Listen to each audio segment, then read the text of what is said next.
Alright, give me 1 second to water these cats. As you can hear, how's everybody doing? Hope you're having a wonderful day thus far.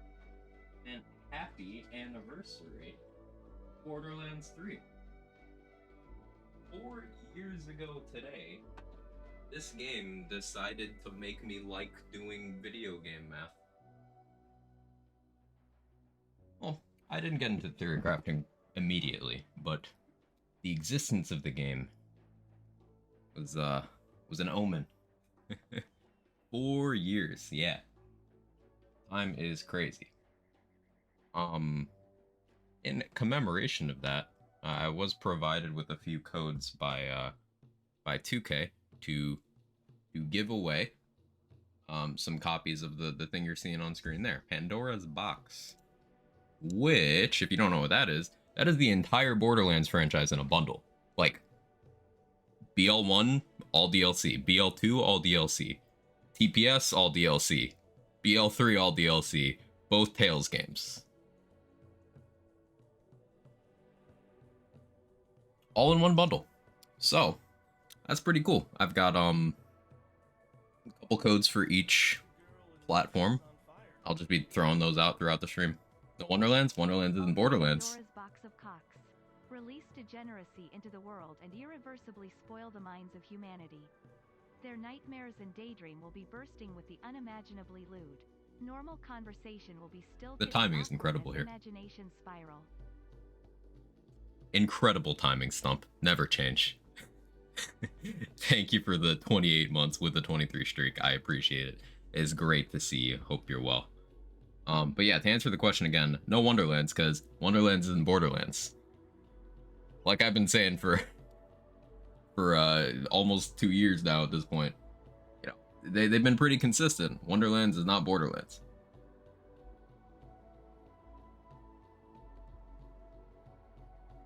Similarities, absolutely, but lands in the name, but not border.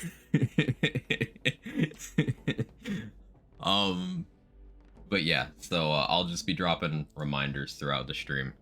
What I'll probably do is around noon, I'll just do a Nightbot giveaway, and then I'll just do maybe on the hour after that. I don't know how long I'll be live, but let's see, how many codes do I have to give out? I've got 6 codes total. 2 Xbox, 2 PS5, 2 Steam. So I'll just be distributing those as I see fit throughout the stream today. No real structured plan for today. Just do some builds, showcases, maybe I do some time trials stuff. We'll see what happens. It's him. How you doing, Asa? Hey, Dr. Seven, how are you? The Bro Thermat. Thank you for the 34 months. Appreciate the shit out of you. Hope you're doing excellent. It's been a minute. Love to see you. Not been here for a while. Yeah, I've been doing mostly Remnant for a while, so understandably less crossover in interests. But it's good to see you. This is the first time I've streamed not Remnant 2 in 2 months.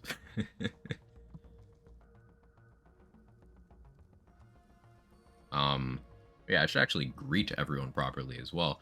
Prismatic with the shitpost, of course. Super, J-Bridge, Higgy Brit, Loading Screen, Hazel, Stump. Dr. Seven, Asa, Matt. In Remnant School, just haven't watched any streams, really. Life works out like that sometimes. Come on, game. You can run. My poor PC has been put through its paces so much lately. Like, I might need to do a last-minute financially irresponsible upgrade before Phantom Liberty comes out. And I'm dreading that. That's been setting my anxiety off something awful. So I'm on No U right now. This will be a chill run. I have the Jacobs comm on, so... See if I remember how to play this game. More tabletop focus than video games, honestly. That's valid. I've been playing the tabletop of video games, Baldur's Gate 3.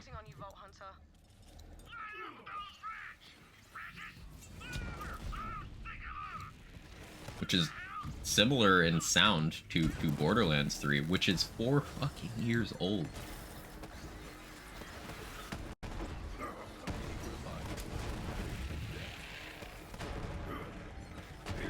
Yeah, I do remember how to play. Like riding a bike.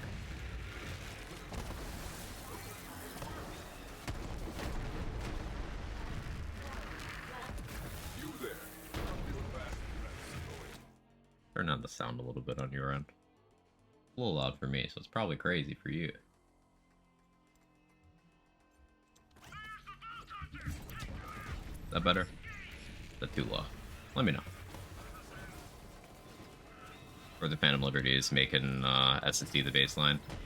Like, the fact that they're putting out warnings to make sure that your heating and cooling, or not your heating, excuse me, your cooling systems are, like, in order.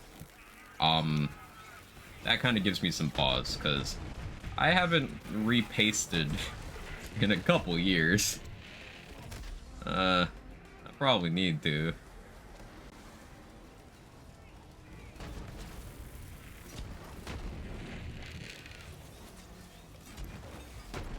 SSD should be baseline for anything, for everything, one of the cheapest upgrades for much better performance. I can vouch, because, I finally took the time a few days ago to clear out some space, both my drives. Like, I cut down from 2 installs of Wonderlands to 1. Uninstalled, like, some games that I'd played for stream and not bothered to get rid of before. And, I was finally able to move Baldur's Gate 3 from my, my hard drive to my solid state. And the game runs so much better. I can actually go up to, like, good graphics again. It doesn't take several minutes for buildings to load in, changing areas. Like, yeah. It's much better.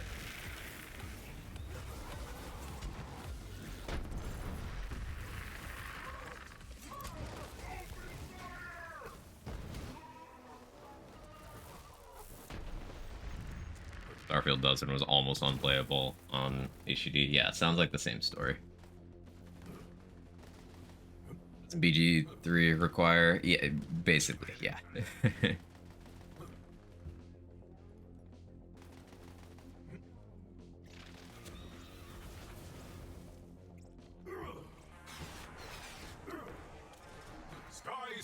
SSD has the OS on it, and it's only 500 gigs, so I can fit like 2 games on it. Yeah, same exact story for me. My hard drive's 2 terabytes, but then my solid state is 500 gigs. So I have to be very choosy about which games I have on it.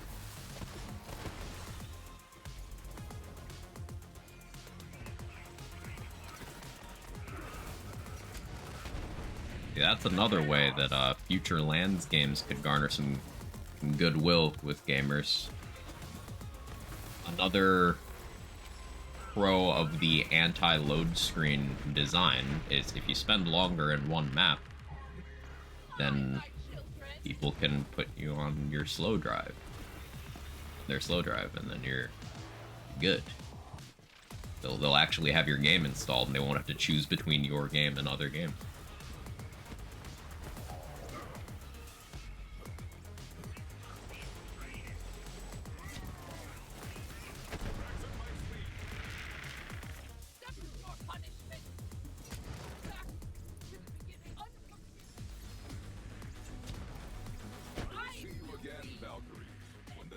Song begins to sing.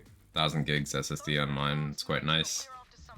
That does sound very nice. Remnant's looking weird. Taking a break from Remnant on 4 years of BL3. 4 years. This game came out 4 years ago today. It's crazy. Like, it's gonna sound genuinely melodramatic, but like, Borderlands 3 legitimately changed my life.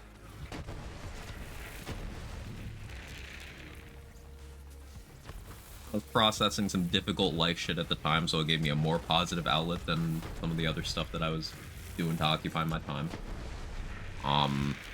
It really stoked my interest in theory crafting and games in general, and I started streaming with BL3. And obviously that means a lot to me. Also met some great friends through BL3. Most of you.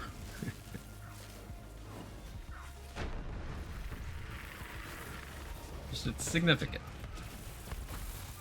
Happy to commemorate it. I'd have been on the game anyway. I don't know precisely what I'd have been doing, but I'd have been on the game anyway. Even if I hadn't been provided Pandora's box bundles to give away, which is another big W. Like, that sense of significance I attach to this game in particular. There's lots of people who attach that to different Borderlands games. Obviously, there's a lot of people who attach that to 2. So something like Pandora's box bundle letting people experience every Borderlands game. That's pretty cool. The way I see it, bundles are always a W, because it just gives people more accessibility, more ways of, like, getting the content. And is a good business decision, because it also keeps the IP's name in people's mouths during the off-season between releases. It's big brain.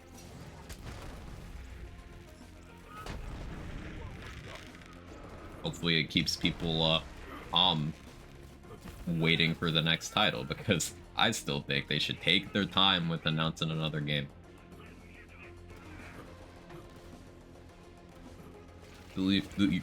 Can't speak. Loot the Universe still going on? I think it is. I was considering doing a playthrough to take advantage, because I haven't done an on-stream playthrough during Loot the Universe since, like, the second time they ever did the event. So about 3 years ago.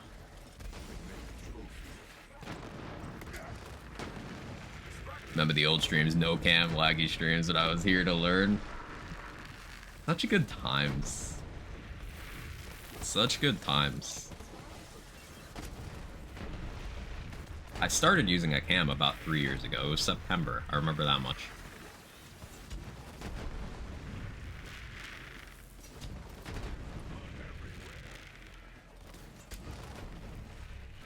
Pasta did flow. It's nuts. How you doing?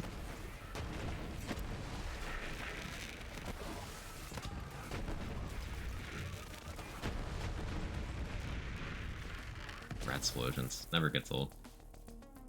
Can wait for Pandora's box to be on sale for 15 bucks in some number of years like Handsome Collection. That would go incredibly hard.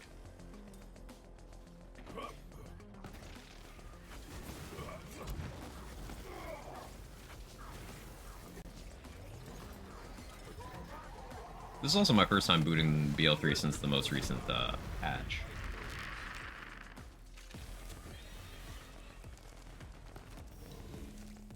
Just realized. Woke up like 30 minutes ago. I hope you're having an excellent day so far. If not, I'll kick its ass. We'll react accordingly. Let me check something. So yeah, the Pandora's box bundle. What's the price normally? What's the price of all that? I have the Steam store page up. This is how much I have to scroll to get to the top of the list, because there's a lot of content in here. It's not showing me the price because I already own everything in it.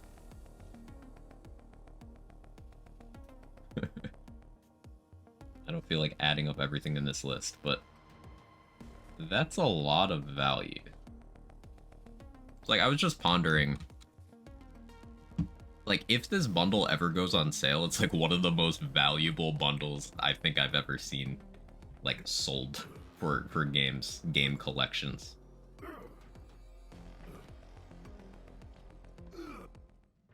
Is in any way modded, or is looking at vending machines still, Russian roulette and GameCube's working? So, they didn't do, like, major changes with that most recent update. My understanding is vendor crashes are still very much in the picture.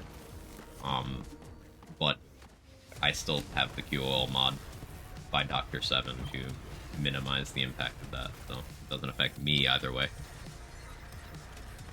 Own everything except that XP Shield pre-order thing. Yeah, that's one a lot of people don't have, Adriana.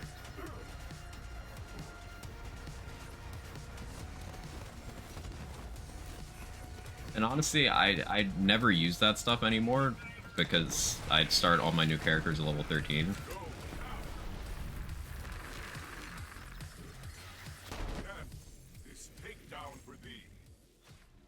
Hey gamer chat, how are you?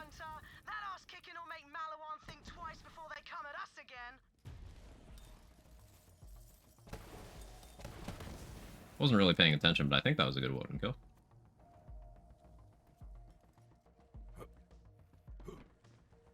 Handsome collection on sale is already one of the most valuable things in terms of just dollar value or whatever other currency. Right. Like, those games, just those ones in Handsome collection, have a lot of additional content. So if you go strictly off of price point and for amount of time you'll get out of, like, even playing everything in Handsome collection once, that is a lot of time for your money. That's good. That's a very good thing. Pandora's Box is Handsome Collection plus BL3 and everything that entails, which alone is already crazy. Then you get the Tales games too. And I know the narrative stuff isn't everyone's bag, but for some people, they live for the lore. So it's cool that it's in there.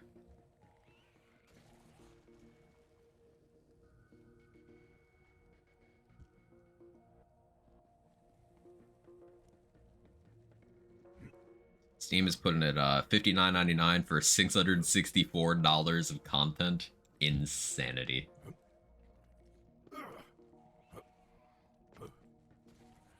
Take their time, but all I get recently is a coincidence. There's bundle for you, discover, rediscover all the main games, almost like there's new one around the corner. Here's a new podcast to recap all the lore till the current state of the universe, you know, refresh your memory. Here's a movie and novels, just bring it back people's mind. Just saying. Yeah, like, we've had an inundation of content for the last few years as a whole. Halcyon Rubicon. That's something that I try to bring up often. So, like, in terms of lands content, Borderlands content, we'll include Wonderlands kind of in the conversation, but I'll mostly omit it. In terms of lands content, we've had stuff constantly since 2018. Like, BL3 news started in 2018, really. And then 2019, obviously, was BL3, but before that, it was Commander Lilith DLC for 2. Then we had BL3's content cycle going through to 2021. Borderlands movie announcement then. 2022 is obviously Wonderlands, but also New Tales. So we've had 5 years of just stuff. Just stuff.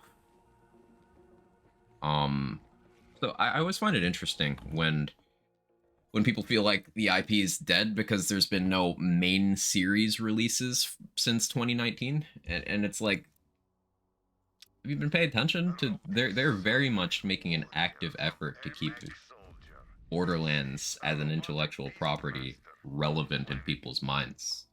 And to your point about recent things like the podcast, they're covering all their bases. They don't often go, "Hey, come take an active interest in our lore." That, out of all those things, that's the one that has me speculating the most about, oh, what's the end game here? Because the selling point of Borderlands has always been as wacky. All the lore's taken a back seat, at least in marketing. So focusing on it a little bit is interesting. Just my take on it anyway. Yeah, better read. How are you?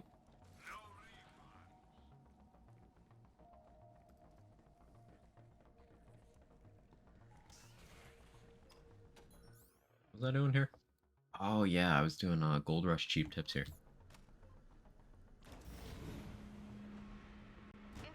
Don't have available on EGS. The codes I have are for Steam, PS5, and Xbox, so I think that explains that. Nothing much. Started my Salvador run. Ooh, any specific restrictions? Is it a one life, or you just there's a themed run in any way? You just chilling?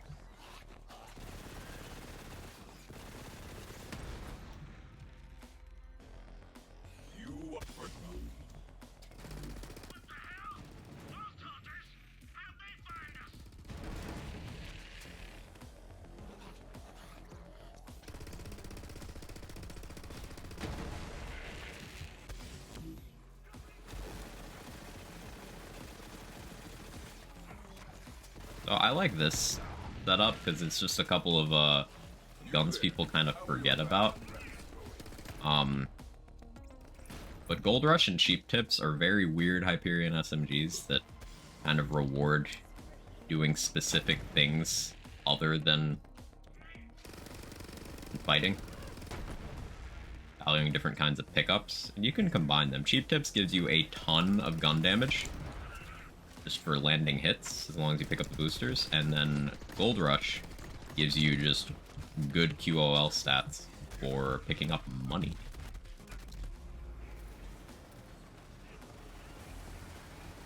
Like these blue boosters, they're all gun damage. Pick these up.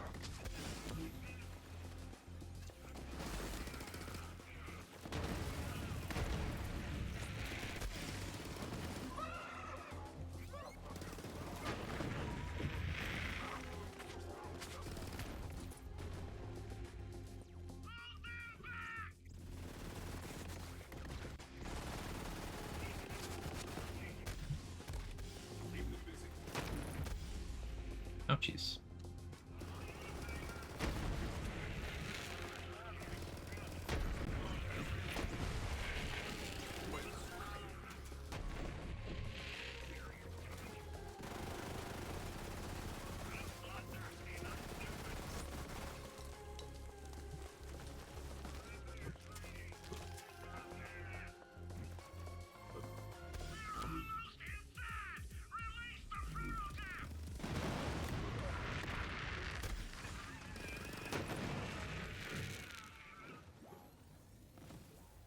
Just a chill run since I was under Deputy South. It's popular.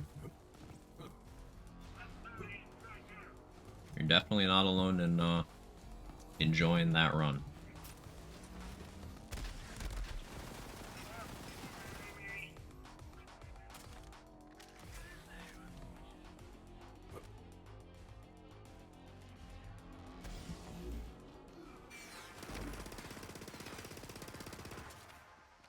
I don't know why every time I play a different Vault Hunter instead of Moe's feels different because of the damage. I mean, damage is entirely situational. Depending on situation, different Vault Hunters could be peak damage. For example, Amara, who people like dismissing as having less damage than others, which is technically true on paper in a vacuum in single target. But Amara is the fastest theoretical kill of Hemovorus because of how the character works. Moe's, despite having the highest theoretical damage in the game, is the slowest at the Guardian Takedown of all 4 characters. The Guardian Takedown is the piece of content where damage matters most. so damage is not as straightforward as people like to think it is. Amara have the one punch kill skill. I don't know what you mean by one punch, but nowhere in Amara's kit or anyone's kit is there a, hey, I guaranteed one shot things. I'm not sure what skill you're referring to. But by every conventional metric, if you are not applying a situation to it, and we are talking purely single target, Amara has the lowest damage potential of all 4 Vault Hunters. Now, I say this as a person who really enjoys Amara, and in fact, I am, unless that's changed in the last couple weeks, super fact check me. I'm still the fastest Amara Guardian Takedown runner. Probably do some of that.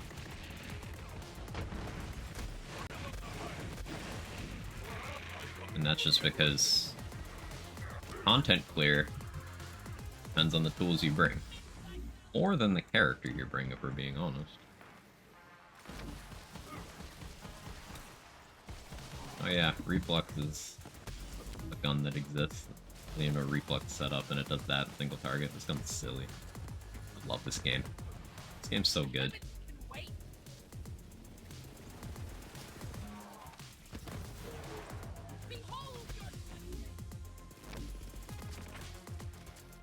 Hey, Cop Man, how you doing?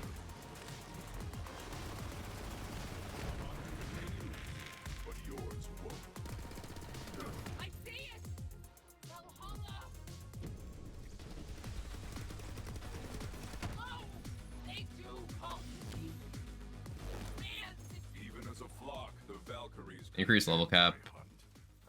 For Fight for Sanctuary. For Fight for Sanctuary, yeah. Yeah, they give you an option where you can start at level 30 with your main story at Heroes Pass.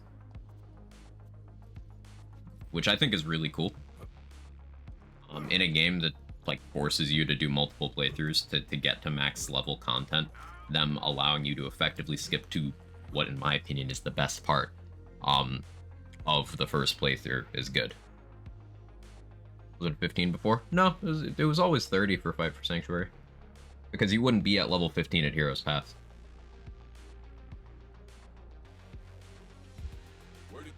Give shift code for BL2's most popular pistol. I'm glad they did. Not gonna use it, but still. Yeah, they've been giving out a few things. They gave away the Heartbreaker for a pre-sequel, which that's the first time that gun's ever been available legitimately in that game. Very interesting choice. Swinlanum Qua Swinlanum Quag Tech Swinlanum Quag Chad Swinlanum Quag Graph Swinlanum Quag Height. Swin, thank you so much for the 31 months. I appreciate it immensely. Hope you're doing great. Always good to see you.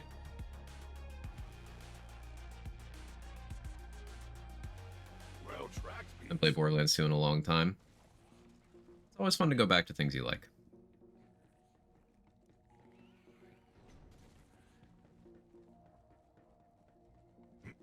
So after they give us a perfect OP10 one, you gotta remember, Barista, not everyone pays attention to shift codes. Remember, people don't know shift codes are active unless they check social media. There's a lot of players who just don't do that. So a little bit of overlap's fine. It is also indicative of, hey, it's Borderlands 2. There's only so many weapons they can give you that are actually useful. So of course they're gonna get something that is both good and that is liked.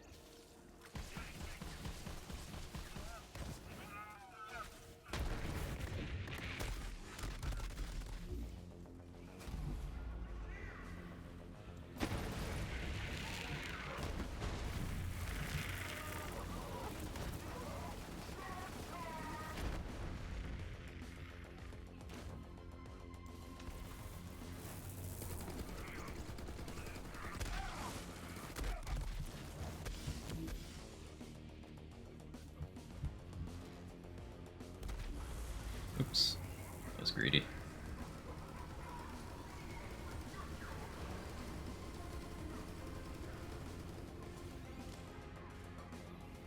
No problem, though.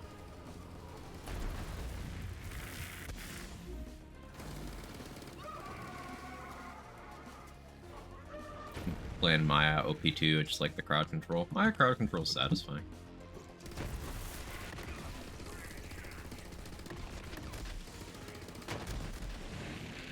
That's actually a good example of what I was talking about before. Well, let me wait until we're out of ad jail.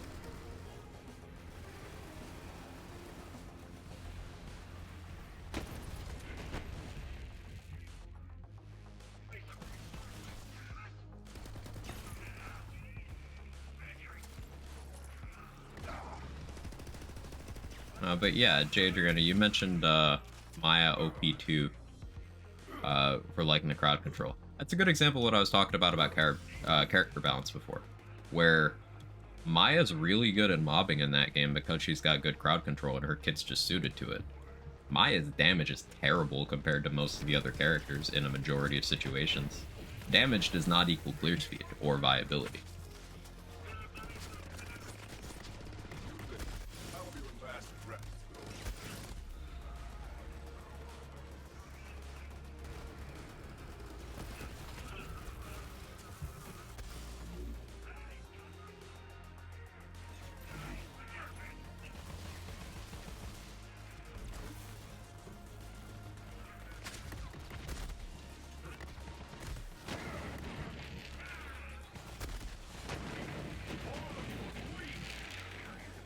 Gold Rush buffed reflux is so funny.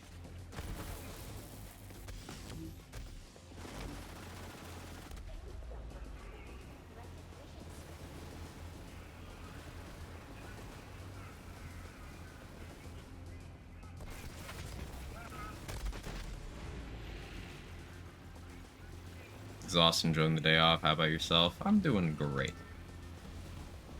eating great with game releases right now. Pokemon DLC came out yesterday, and having fun with that. Still enjoying Baldur's Gate 3. Still enjoying Remnant 2. Jumping back into BL3, celebrating 4 years. It's a good time to be a gamer. I'm only stuck in the loop of going down because I ignored the death spheres, because I kind of forgot to respect them. That's fixable. With that. A little bit of this.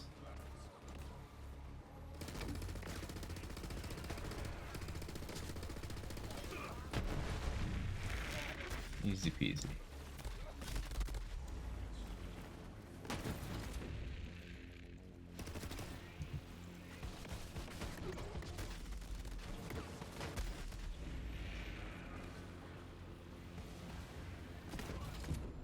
Reflux, you're the goat.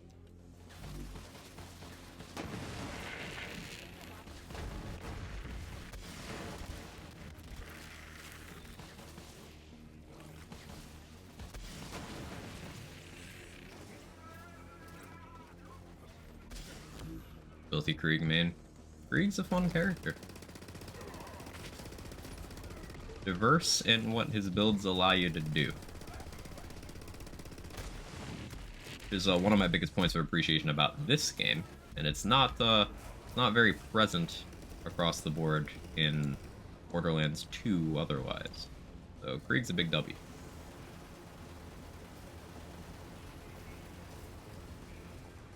I figured I'd just spawn some gun damage boosters while I wait for the pet to revive me.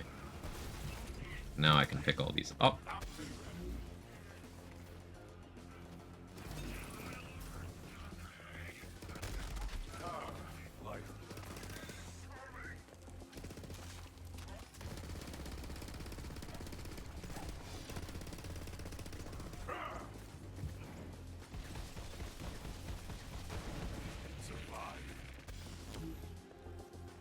Malawan Bridge, I maintain, is the best mobbing in just the franchise.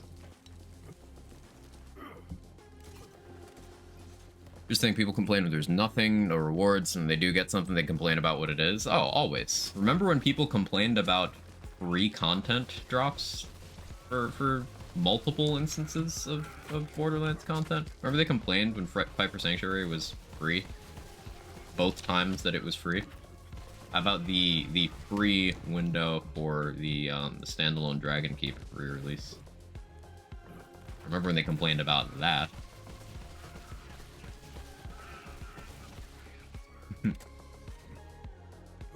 The price tag could literally be $0 and it is still a point of contention.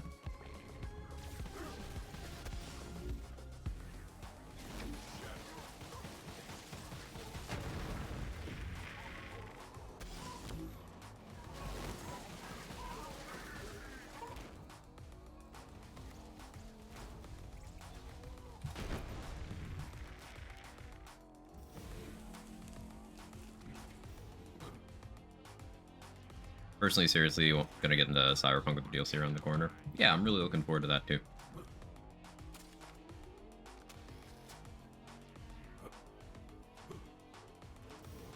Complain because it won't stay free, probably. No, it was dumber than that. It was people who got it for free were complaining about it.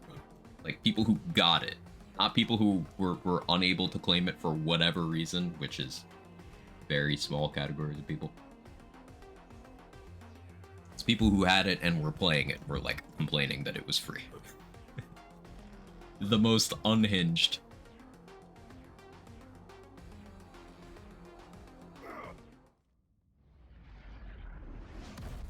Now that is definitely your target! Light that giant bastard up!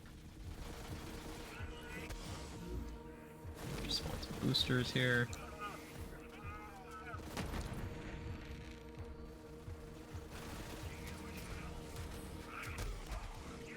Now, let's go when we go down.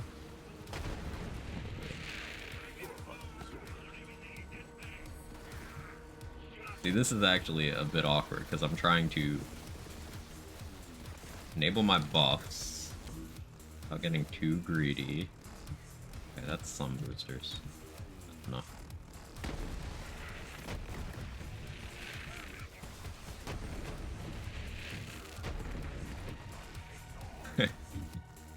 Yeah, Cheap Tips boosted reflex is funny. Multi-target gun, by the way.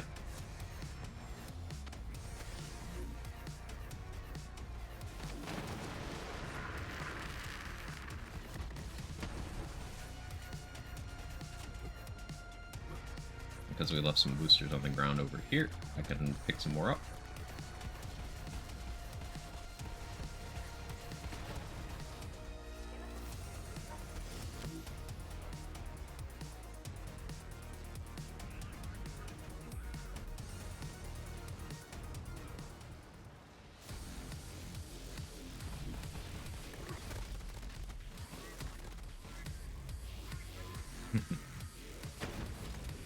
Never not be satisfying.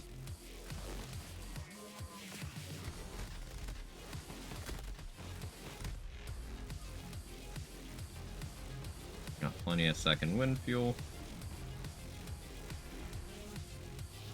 Just a fun turn your brain off QQ setup.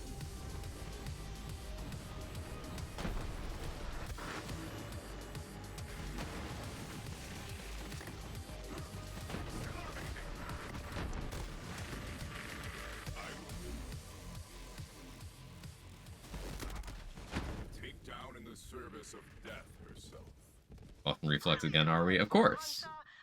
It needs more.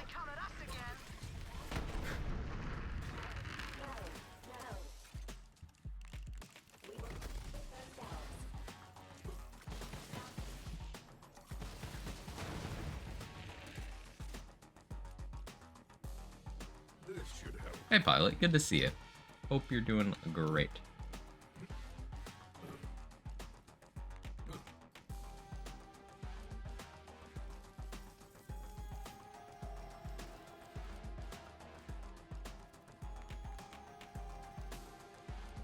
Tiny Blue Jay Quail. That's a good one, Micro. Any plans to try out Synced? Not sure what that is. Reflex got buffed again? No, I'm just using another gun to buff it. Cheap Tips gives you gun damage when you pick up the boosters. Gun damage also buffs the reflex. So you can get gun damage from Cheap Tips, and then mag size, fire rate, reload speed from Gold Rush, and then just start shooting a reflex. It's very fun. That's what this setup's about. Start blasting, yeah. PvP, PvE together in the same match kind of plays like Outriders. Interesting.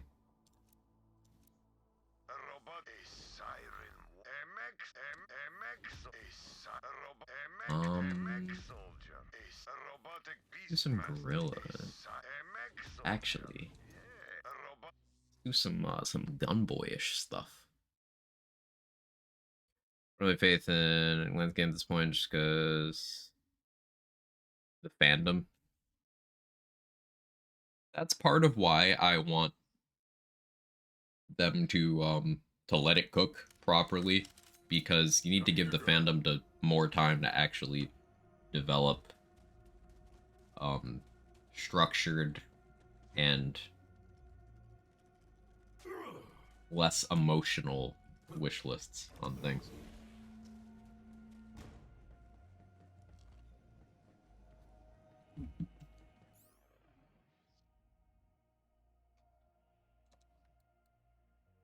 Like, I'm firmly still of the opinion that it is a good thing that Gearbox listens to feedback the way they do. It's a good thing.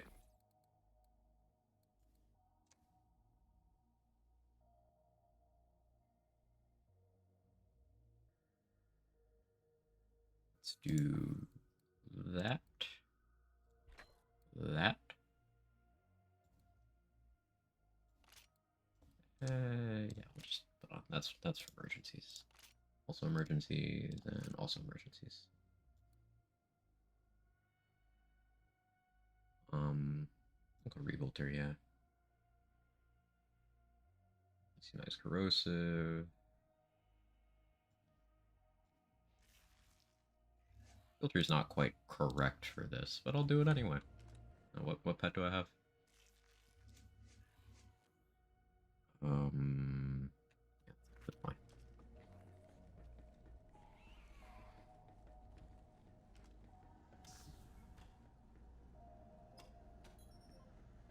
Weird question. Is there a BL3 character editor for console?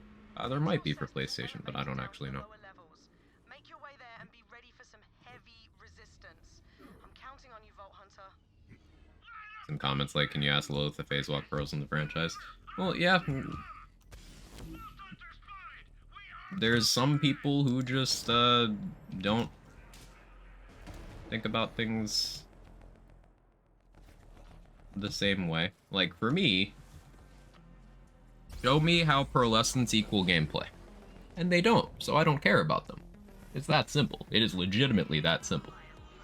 But not everyone thinks that way. Everyone wants different things out of these games. Like, some people are super into lore. It's not really my bag. I pay attention to it, but it's not why I'm here. People want different things at the end of the day. It's difficult to cater to everybody. Impossible, even. But it's still the goal to cater to as many groups as possible. Get as many happy people as you can. And that does require listening to everybody, to some extent. There's some stuff that shouldn't be listened to, but there's some stuff that can be listened to in the spirit of coexistence.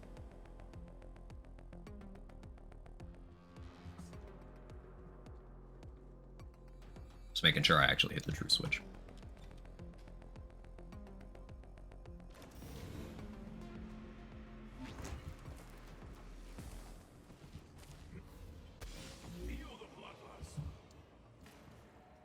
So this is one of my favorite setups, because this maximizes the good old stagecoach. Which let me take you back to late 2019. The level cap was still 50, and this gun, the times 25 Jacob Stagecoach, was the shotgun. Like, this thing in Flack's hands was among the fastest clearing things in the game. Now, it's still very powerful. It just requires a little more specific investment than it did at the time. But as you can see, it's still a one-tap machine. And a gun people like talking a lot about is the Hellwalker. Hellwalker gets absolutely slapped by Stagecoach when you build into the gun. And I like this as a showcase of that. This is not a legendary weapon, by the way. This is just a purple.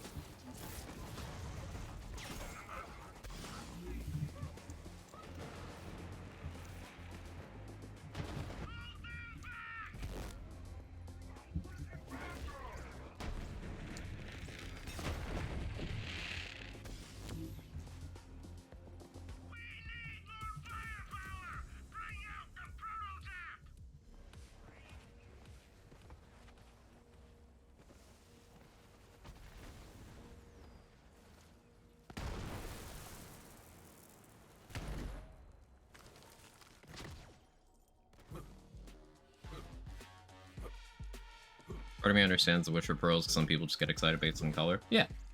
And you can absolutely satisfy that demand without introducing something that is a waste of resources.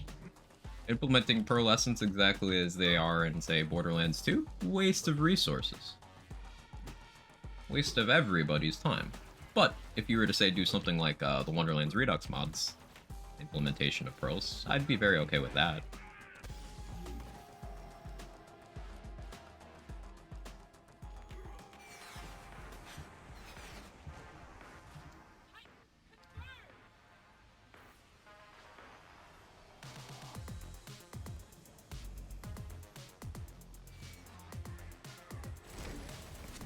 Oops, I forgot to slide.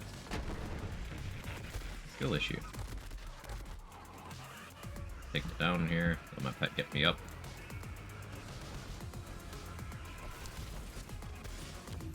Feels very momentum based. And make sure I'm sliding.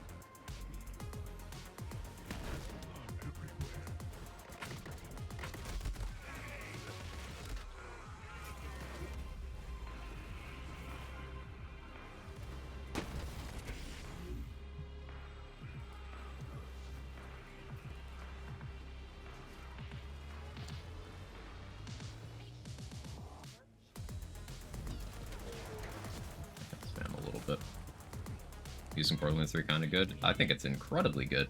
Borderlands 3's got a fantastic OST. That's something that matters to me a lot in games. I listen to a lot of video game music, even when I'm not gaming.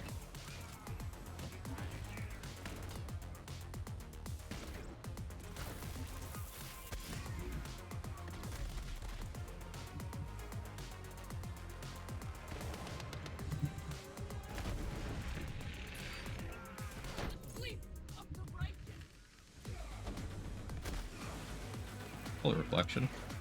My favorite.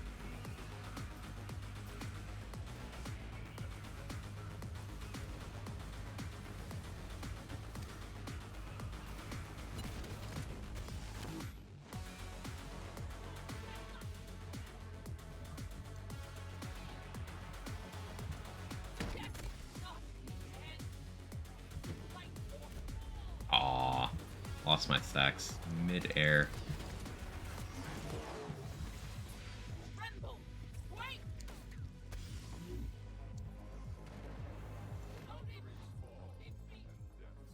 Yeah, a lot of stuff to manage here, but that's part of what keeps it interesting.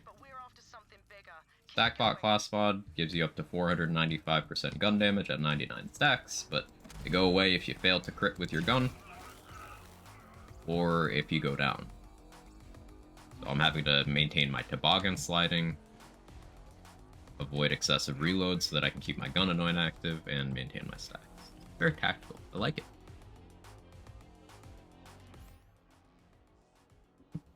They do pearls, hopefully fix parts. I mean, the main thing with pearls is give them a reason to exist. If they're not different from legendaries, why not just have them be legendaries?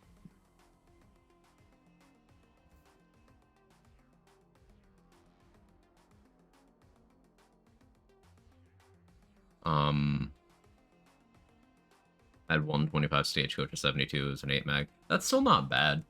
Obviously 3 mag's more damage, but 8 mag gives you some comfort to spam. Like if you're doing the bounty hunter version of the setup rather than the stack bot, the 8 mag one could be comfy. It's still very good either way. Sometimes Quag even lets the fights go on long enough to hear the whole song if you're good.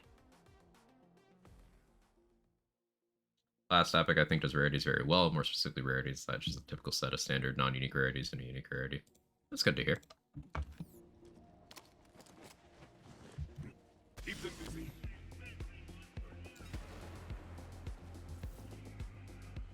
Borderlands, not Borderlands. I don't know what you mean. My bank is not full.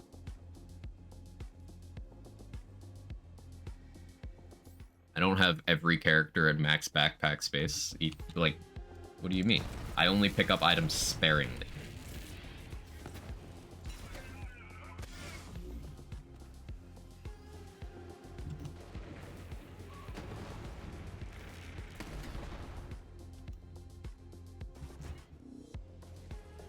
Showbank.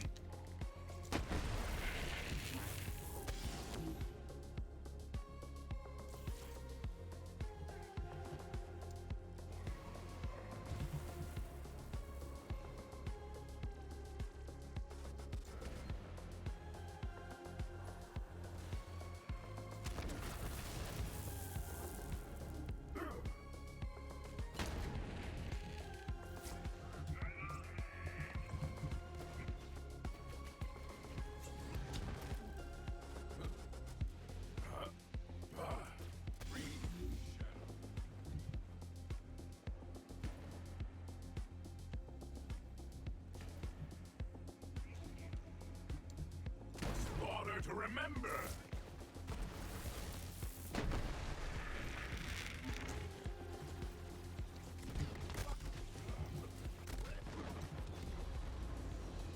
A pet here. I have to use a second wind gun. Might. Good old wave. DK Baja would be proud.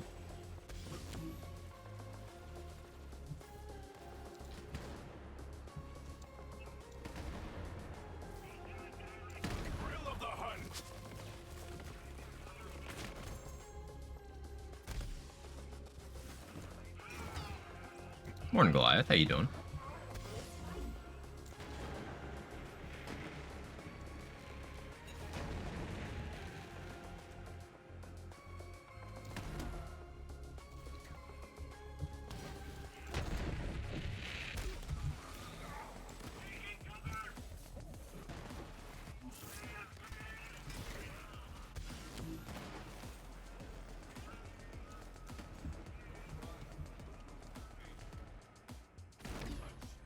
the chaos!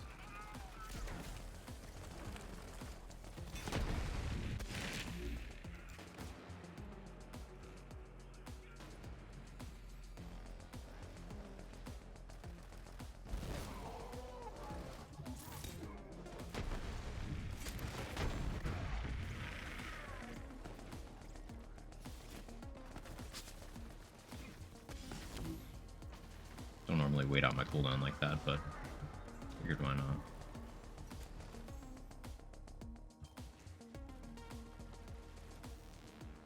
Oh, that was all of them? Huh. Okay. Pandora's box, I hardly know her. Good one.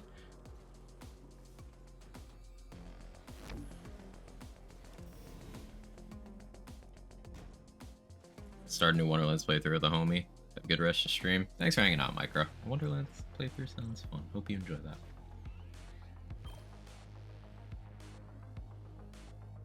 Never did the TK Baja mission in BL1, so he's still alive. My alternate timeline. That's wholesome. Always forget how long these messages become. It's a product of good conversation. Ability reroll and just gear in last epic is very easy and accessible, with the highest tier modifiers on non-uniques can only be obtained as drops on the ground, or items that drop with one of those modifiers are separate rarity above what's equivalent to purples. The color of the rarity so immediately tells you something. That's good design. I like it. RP Break, I feel like done it all. It's a fairly short game. Today's the 4-year anniversary of Borderlands 3, Mopley, so like special occasion. I've also got thanks to 2K providing me some. Got a few codes to give away for the Pandora's box bundle, which is the entire Borderlands franchise in a bundle. So 6 games plus all DLC for those games. A lot.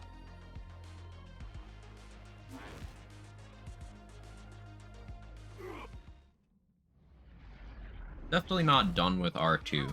Just streaming something else for the first time in 2 months. When does that happen?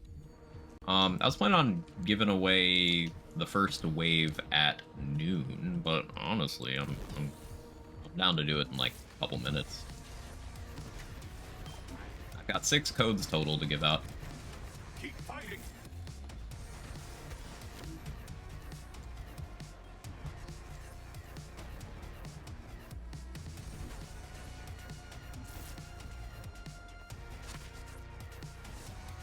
Return to me.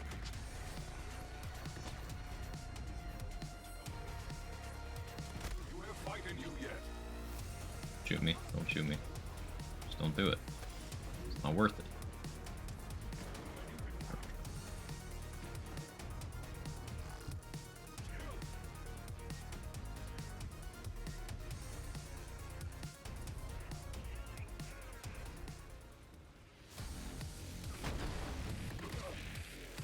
Revolter wore off. That's why it wasn't a one-shot.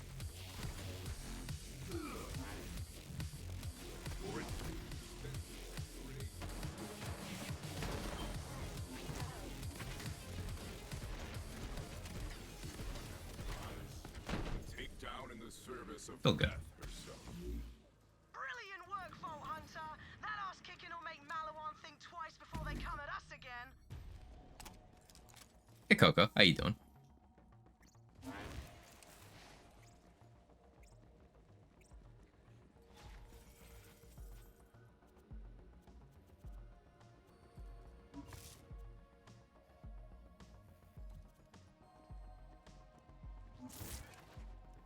Legit build, not at the Sam Team's bird. I only play legit. This is legit.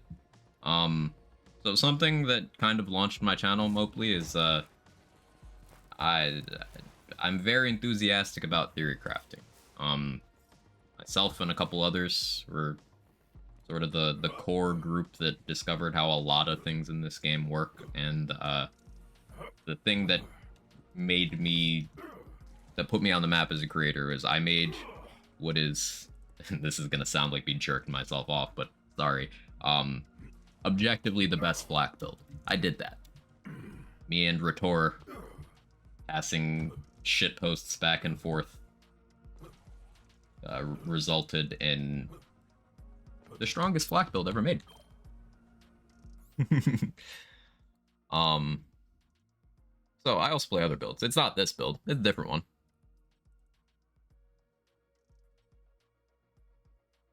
Oh he's such an asshole. It's so true. Not gonna lie, I attempted to do it, restart Borderlands from the beginning of BL1 and go on. Still haven't played all characters in the franchise. Neither the Two Tales aren't really my type of game, but I'm getting tempted. Hey, now's a great time to do it, I think. Halcyon.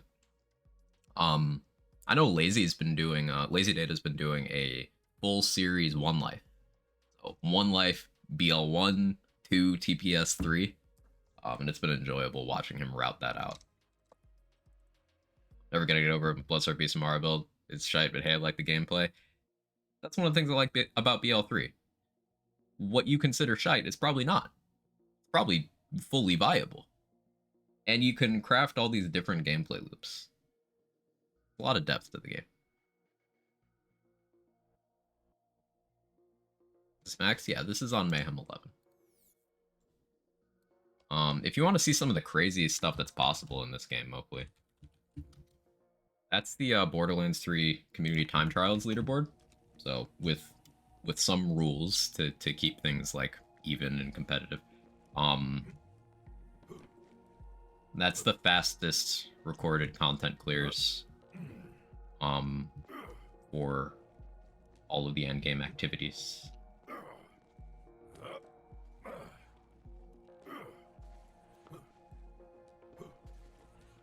On-game viable, just not 2-minute clears. So still very strong. This gun, my beloved. My beloved. I think what I'm going to do is first character in each game playthrough. I know it's Roland, Axton, Flack. I'm not 100% on who my first TPS was, either Axton or Nisha. For me, that would be Lilith, Maya.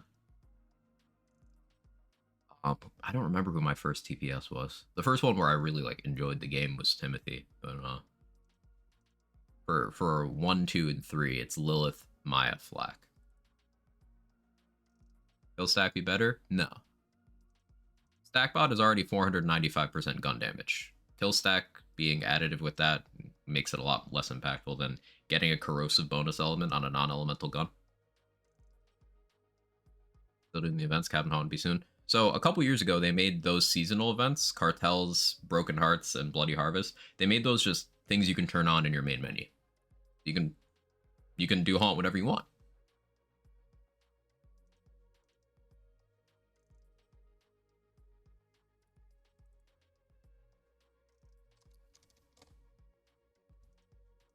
In other parts of the world, it's called shagging your own arse. That's true. In an endgame piece of content where most enemies are armor. Right. Corrosive versus armor is very, very relevant in this game's endgame as a whole. Alright, so let me pop back to main menu real quick so I can put helpful graphic up on screen. Or work smarter, not harder.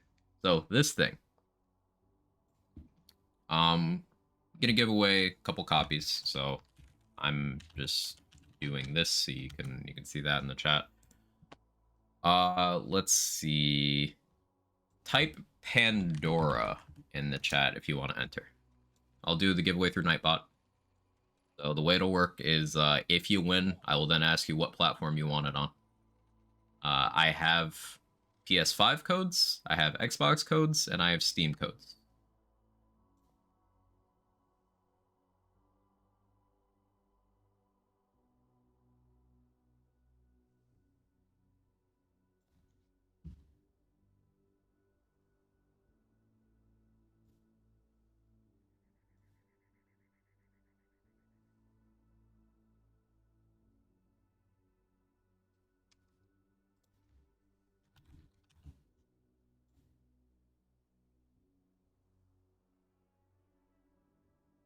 I'll let another 30 seconds or so go by. If you don't win this wave, that's okay. I'll still be live for a few hours, and remember, I have 6 codes total.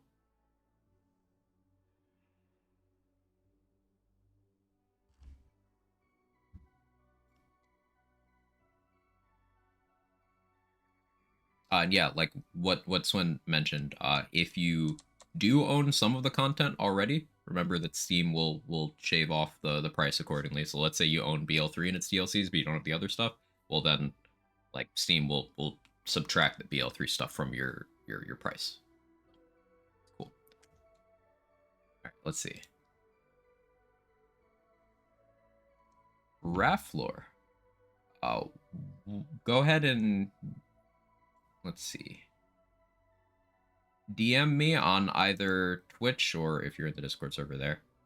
No way? Yeah, that's you. Go ahead and DM me on Twitch if you have Twitch Whispers, so we can open up a conversation there. What platform you'd like it on, and I'll send you the code through there. That's got to enter pretty pog. It's insane RNG, right? Truly a big W.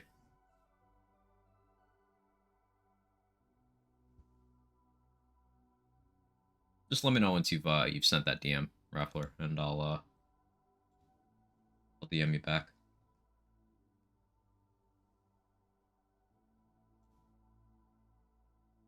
Hey, Dr. 7. That's you.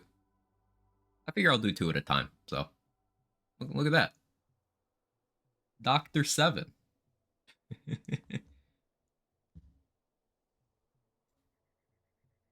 Hey, yo. Yeah, that's you. So, in about an hour, I'll give away 2 more.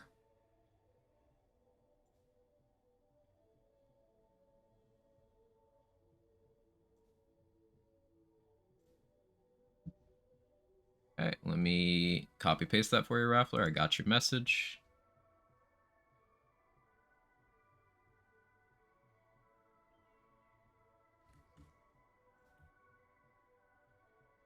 The code for Steam version of Pandora's Box, courtesy of 2K. Hope you enjoy it. Thank you very much. You're very welcome. Yes, here I come. What platform you want on, Dr. 7? Xbox, PS5, Steam? I know the answer, but I have to ask. Steam? Cool.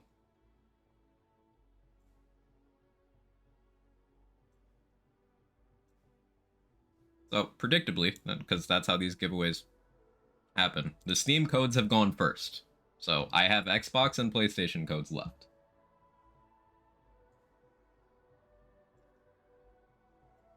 Like how I go to DM CZ on Twitch, and then it just tries to make me ban it.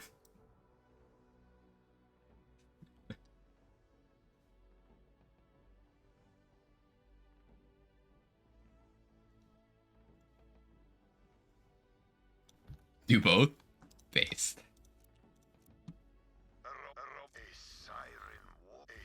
I was talking about the best flak build ever, and I may as well play it. Today is the October 1 Owens mod update. I do not recall, Swin. I haven't been paying attention either. See my glasses? I didn't. What'd you get?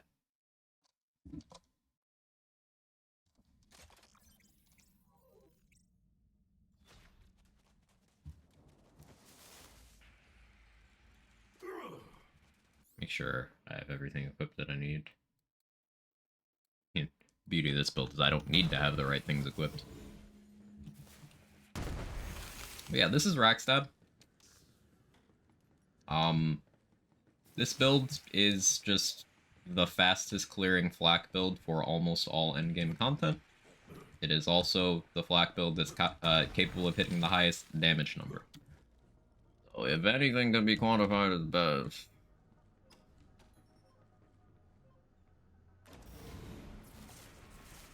Intel says there's an elevator down to the lower levels.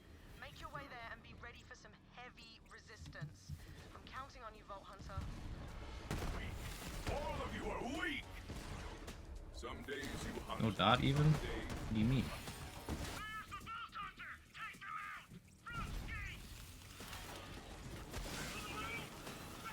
Distract.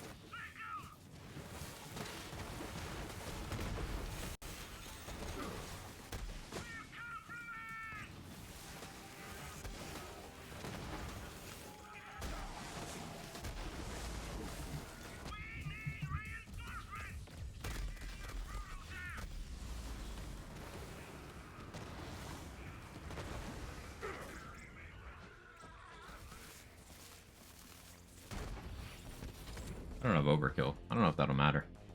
Post and cheese Discord main might just roll a bit. Let me take a look.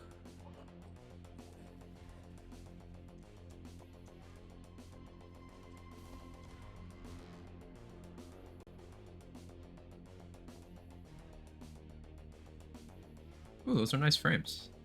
I like that. Good stuff. I need to get new frames. I think I got these like early 2019. They're starting to wear and tear. Borderlands a lot like golf. The better you get, the fewer shots you need. Unless you play on each round. The comparison's in there, so it's really not that much like golf, so never mind, don't read this message. Too late. I already agree with it. I missed. He's washed.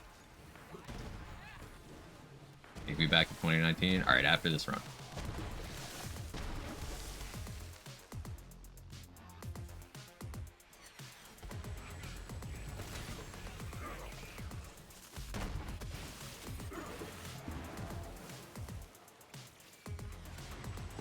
So the reason why this is the fastest clearing clock build is because it reduces combat encounters down to, are you in the room with me when I hit my action skill button? Yes? Okay, you died.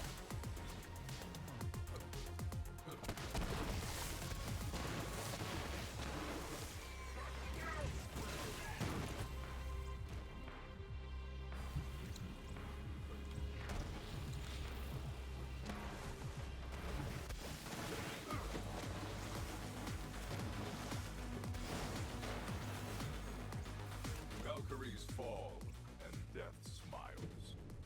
Those are advanced mechs, but we're after something bigger. Keep going.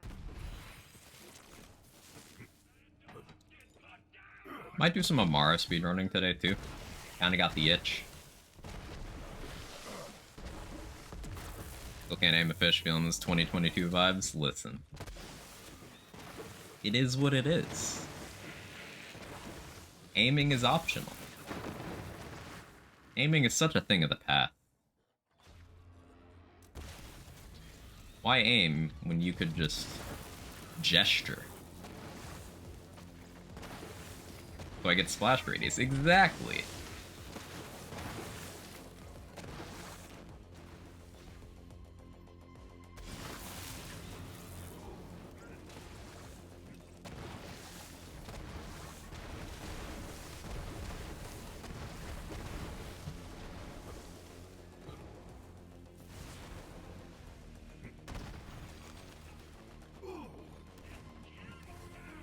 Kinda surprised my muscle memory kicked back in immediately. Just goes to show you how much time I've sank into this game.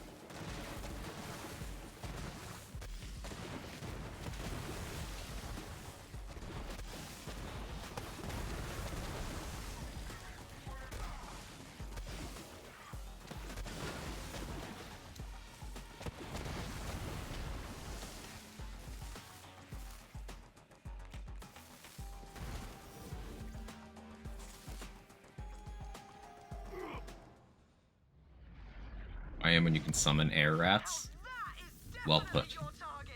Light that giant bastard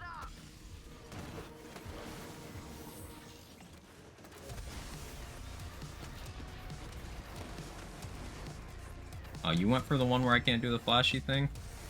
33% chance to not let me style. Thank you, game. Very cool.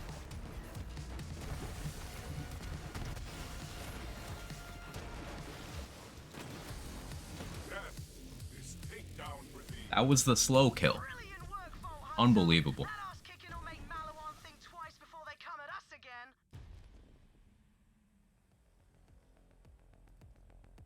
Glasses are aviator style because I don't like stuff in my peripheral vision, so I picked these. Makes sense. No tower buble. No tower buble. Very unfortunate.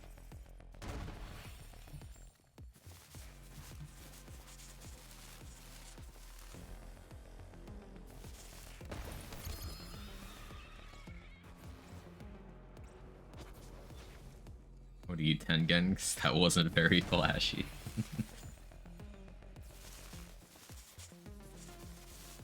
You should haha mail me a redistributor. Okay.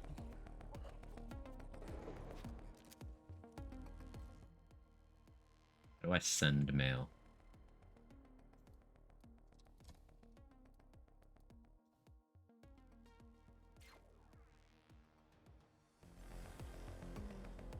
That's how you send mail.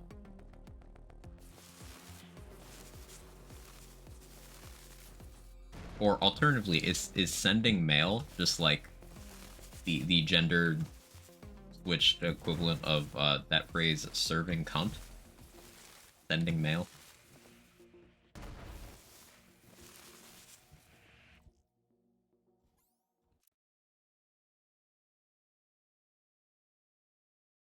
Lyman, thank you for the 27 months. I appreciate it immensely. Thank you so much. We could do some Moes. Let's do some Moes. I'll make my way over to Amara eventually, but let's do some Moes. Showing off all the W features of this W game. Real.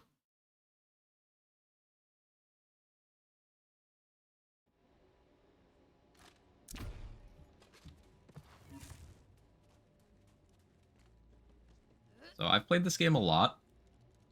If anyone happens to be new here, I have over 7,000 something hours in this game. Somewhere in the 7,400 range. I stopped counting. And I have a lot of builds that I enjoy in this game. A lot of builds I've made, a lot of builds other people have made. There's a lot of depth. Elevator down to the lower levels. Make your way there and be ready for some heavy resistance. I'm counting on you, Vault Hunter.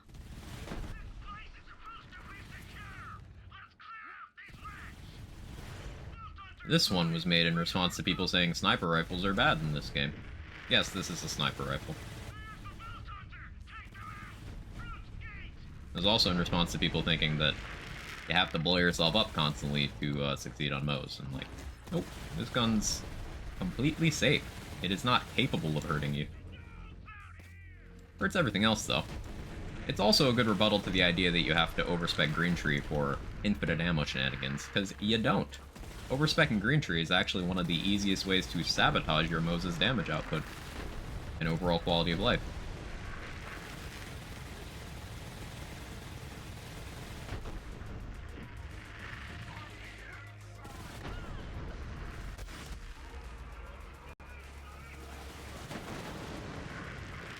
Those purples goated? Yeah.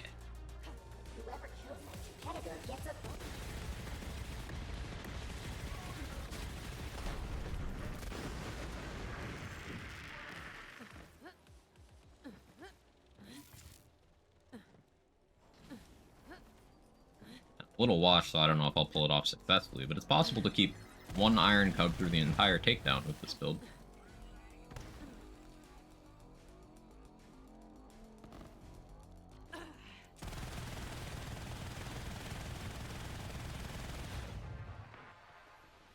No proof of point build is better than any of the Baby Maker builds. That's true. Those builds are golden. Commonly known that the Baby Maker in Borderlands 2 is very good, but it's less commonly known that the Baby Maker in BL3 is one of the highest DPS pistols in the entire game. Because it's hard to use. Some players have difficulty seeing past that.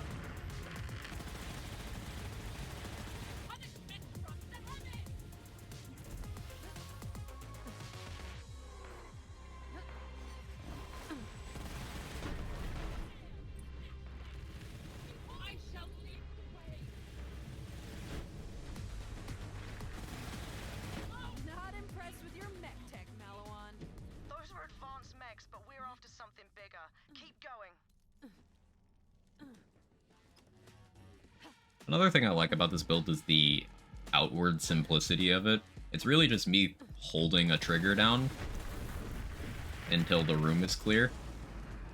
Like, I don't pop my action skill, I don't reload, I don't change targets. Kinda hold a trigger down until it's done.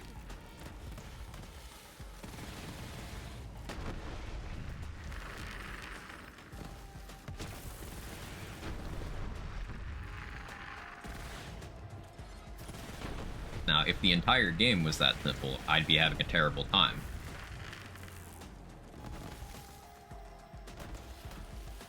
But building into this can be amusing.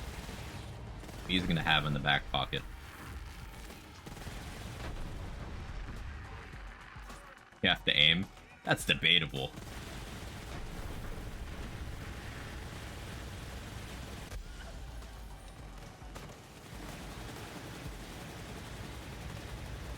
Am I dead?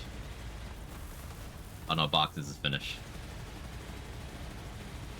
Thought they were still spawning over there.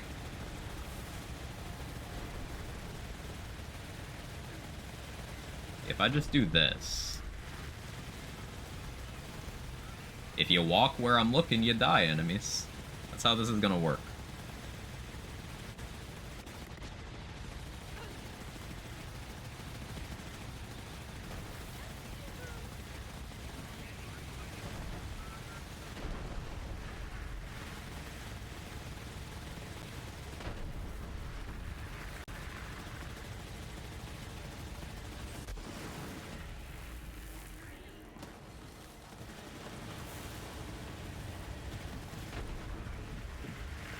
Misses the barrel 2 inches in front of him. That's skill. It's weaponized incompetence.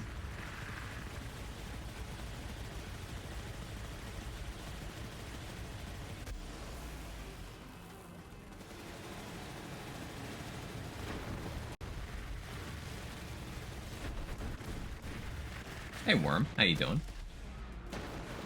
Been a while? Yeah, I hope you're well.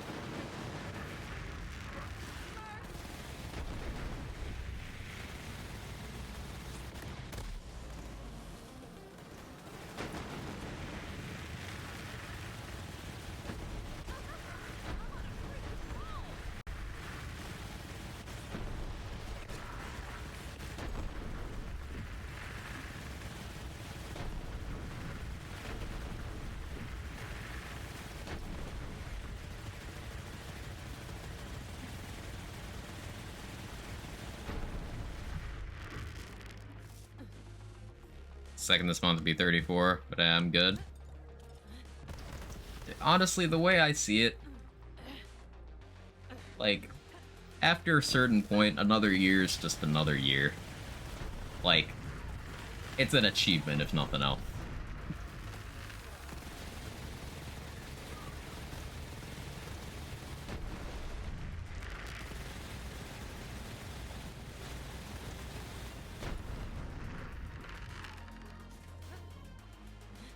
Maybe older now just means I'm that much wiser. Honestly, yes.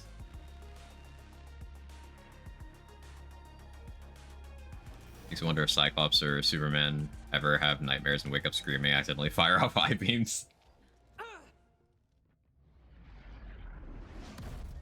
Nice and common, but I thought I wasn't at work today. Okay, so this boss resists cryo damage. Just as an FYI. Like, heavily resists cryo damage. It's gonna not pay attention to that.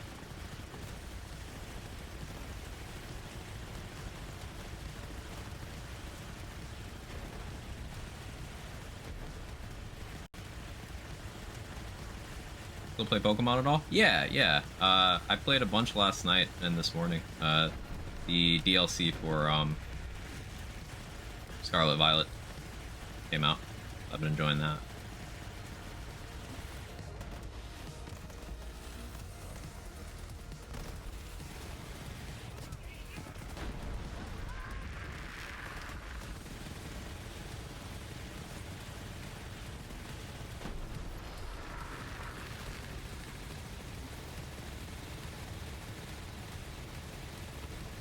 Oh, it did so much damage we broke physics again.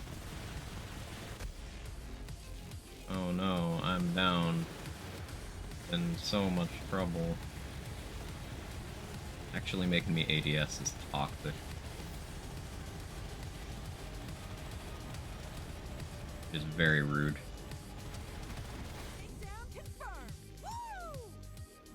Those fire and armor, you think I give a damn? Yeah, fire and cryo on the armored enemy with cryo resist. And radiation.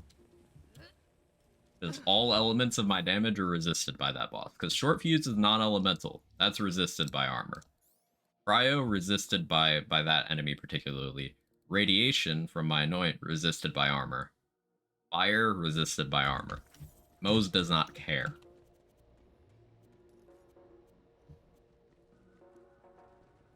Almost fallen off at the end of the Anathema fight. On some builds, I intentionally cliff after the fight's over. And particularly on Zane, because that despawns Sentinel, which allows a little more control over it. You only lose like 2 seconds. But you get to turn off Sentinel, which I like.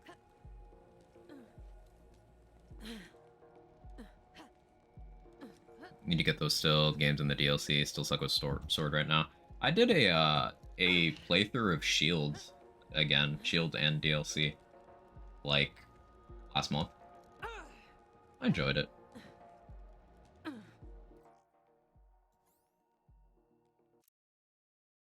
Like at the last 1/4 of the shield bar. Oh yeah, in that case, that's unfortunate. That is unfortunate. A robotic beastmaster. Home plan. A robotic sire.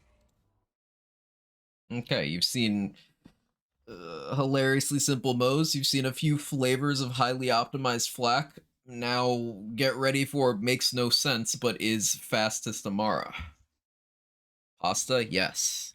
Thank you for reminding me. I do owe you some steaming hot 4-year-old pasta. Enter the breach, Vault Hunter, and destroy that Guardian. Do I have anything in here that says 2019? Let me look. No, it's just the Uwuified Raid Shadow Legends one. No.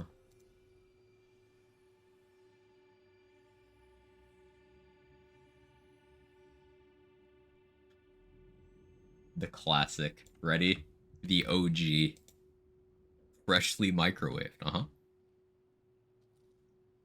Pandas look fucking delicious. Never actually eat one because there's only like 6 of the fucking things left, but goddamn they look tasty. They just sit there and eat bamboo all day, so they're grass-fed with very little exercise. It's fucking bear veal, and we all know it. Imagine just vast herds of these lazy, adorable, delicious fuckers out in the countryside just waiting to be made to a mouth-watering meal. Panda tacos, panda slices on your fucking pizza, panda jerky, sky's the limit.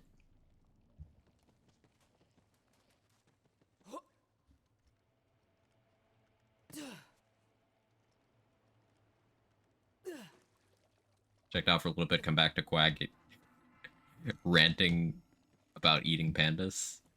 And you're surprised?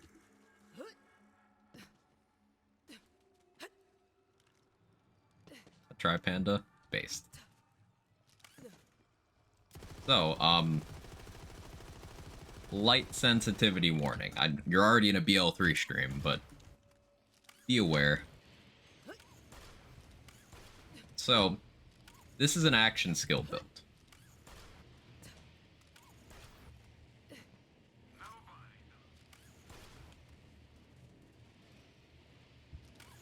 Stepped out for 5 minutes to grab a tea, and we're eating pandas now. Listen, Hazel. Is it even off-brand for me?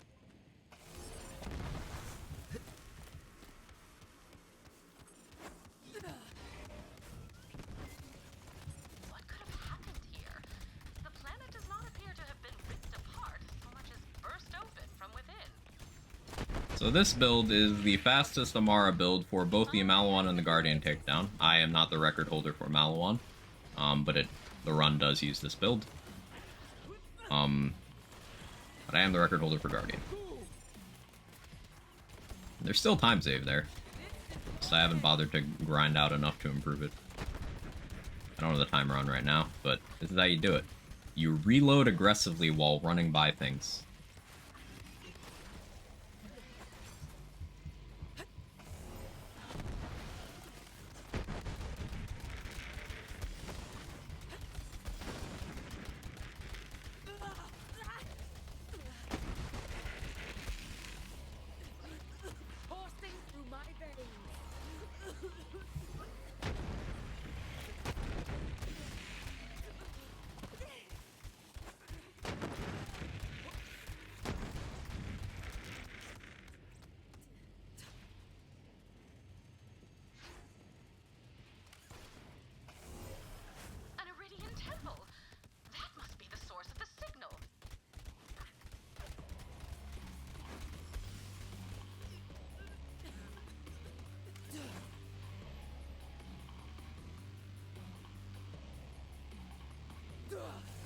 not the way I normally handle that, Those but finds are identical to those found on Necrotfeo.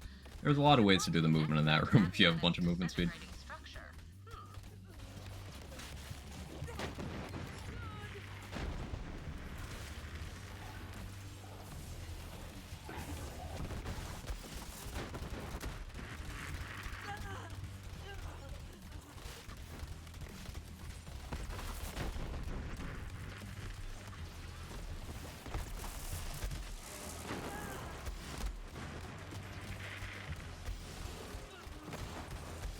Crystals.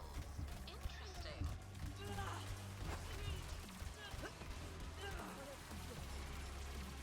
I'm unstoppable!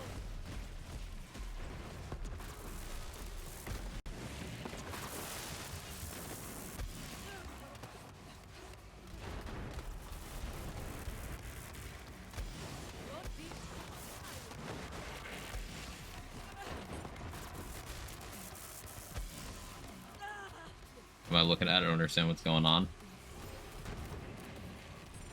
So most peak BL3 builds function that way. So, the Pestilence, this pistol that I'm reloading and then never shooting, it makes a Radiation Nova when it's reloaded. It damages everyone in the vicinity, including myself. But it's got a pretty good base damage. And it scales with not just gun damage, but also action skill damage. And I'm using a bunch of Amara's various mechanics that benefit from having statuses inflicted on you. Amara's and just, you know, character agnostic ones. To benefit from the fact that I'm hitting myself. I'm also using a red suit to give myself immunity to radiation, so that I don't outright die, because I would. And we're using several things that scale off of action skill damage. The Novas you see when I land a fish or when I shoot my face puncher, those are action skill damage. My Pestilence Nova is action skill damage. My actual action skill, of course, is action skill damage. Remnant Orbs, if you see any of those spawn, is action skill damage.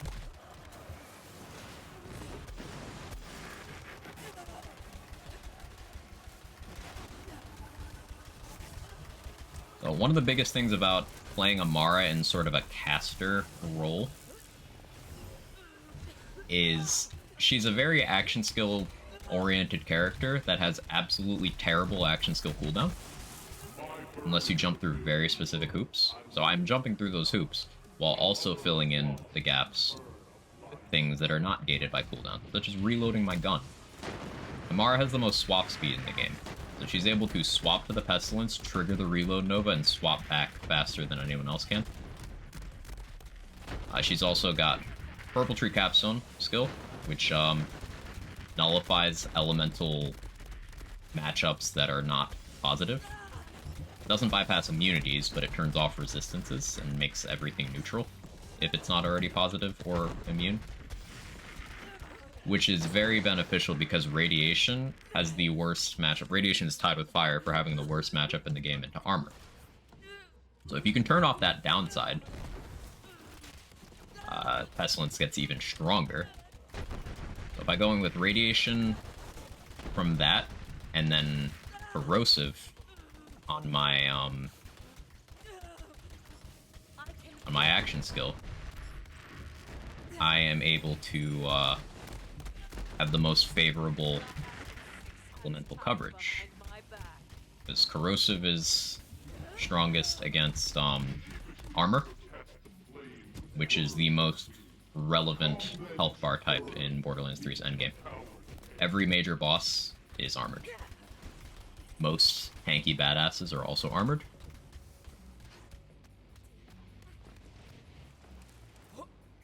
So the worst my corrosion does is neutral. The worst my radiation does is neutral. But radiation is slightly positive against shields.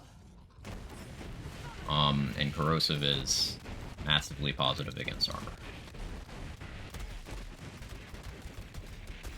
I let the boss move. That's Russ. have to realign that on the cycle. So much power. I'm not speedrunning, so it's fine.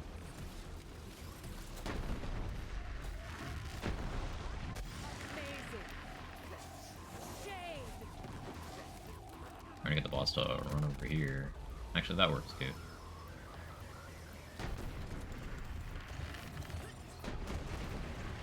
Yeah, that works too.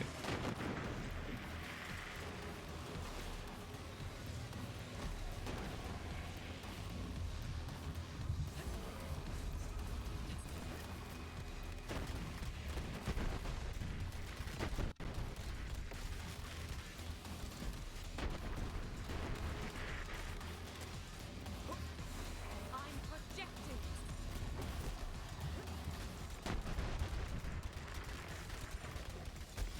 Feels so good.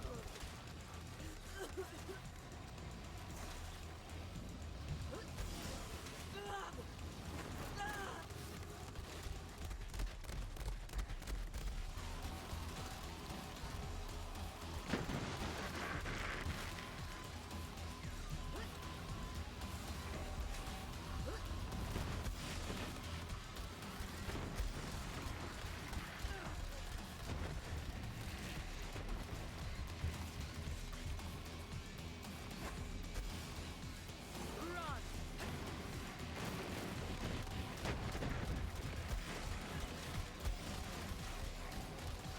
Fully energized.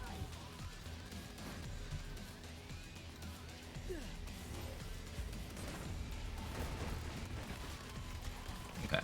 Yeah, I've remembered how to do this properly. You can see that the cycles are a lot smoother than the first one. Good or die.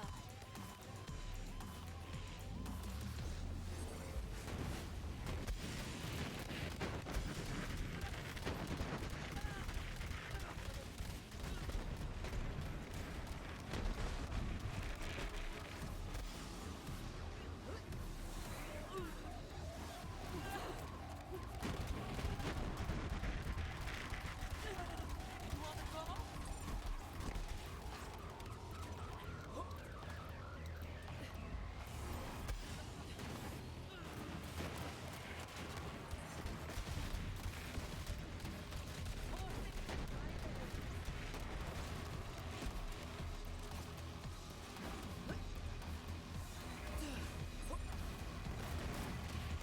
Yep. Such a fun boss. I love the crunchiness of it, the rhythm to it. Just a fun boss. We built for the destroyer an endless perfect cage. Simona for AmaraBuilds.com. Did a recent Amara playthrough, went to Amara.gun. It's been a blast. Yeah. Amara.gun is one of my favorites. Read above the door. Destruction walks. Yeah, I'll do next set of codes after this takedown. 2 more codes. I have Xbox and PS5 codes remaining. 2 of each.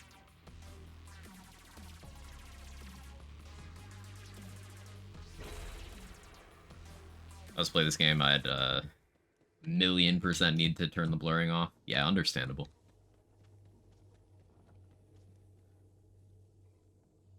Back on the reload, drive me insane. This is not a build for everyone. Feeling good. I spend a lot of time looking at the minimap when I play this, because positioning in relation to the red dots is more important than what I'm actually looking at. And there's a lot of points in BL3 endgame speedrunning where it becomes look at minimap and trust your footing. Did you think I was finished? But you don't have to play the game that way. Like, I'm not looking at any of the enemies for this room, for instance. I look up when I know I need to shoot the face puncher at something, but just kind of using my peripheral vision.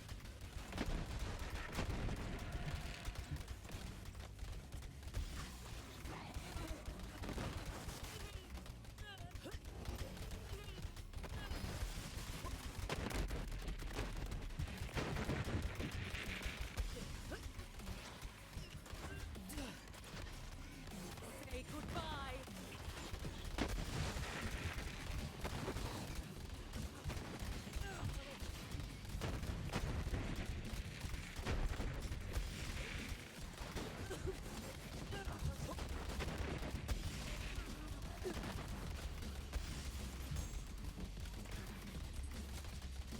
was slow, but it's fine. I may as well take the fun route. Not speedrun it, but no reason I can't act like it.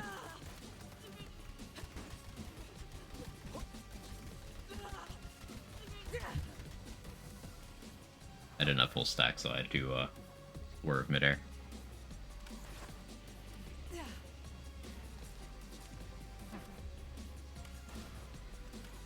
See shit, Captain.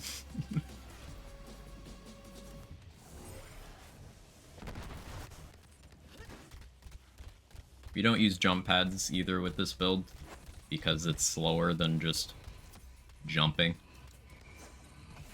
when you have this amount of movement speed.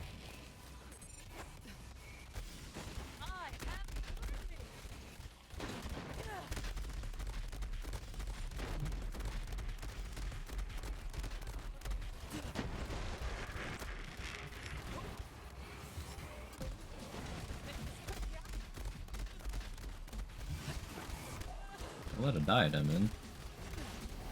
Skill issue.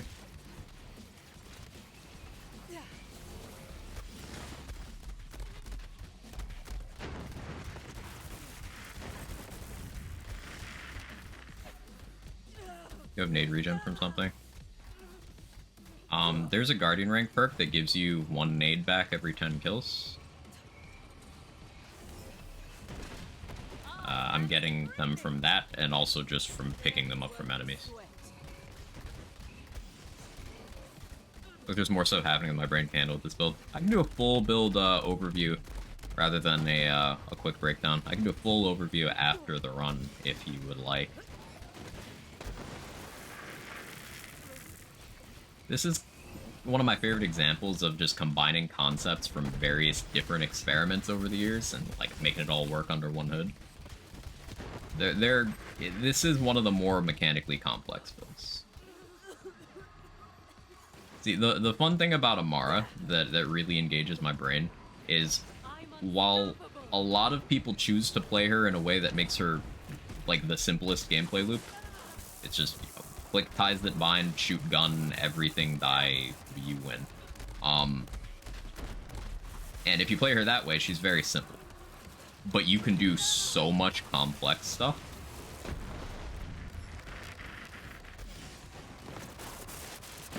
And this is definitely under the more complex side.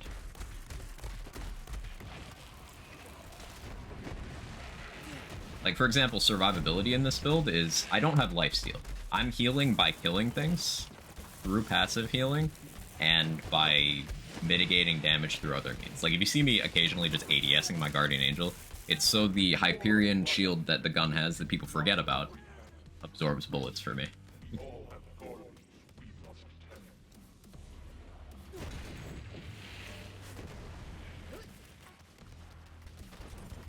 I do not have lifesteal, and I'm constantly damaging myself. So it's fully possible if I stop paying attention and I stop damaging enemies, that my own damage will just kill me out of combat. That's another reason speed's important to get to the next encounter.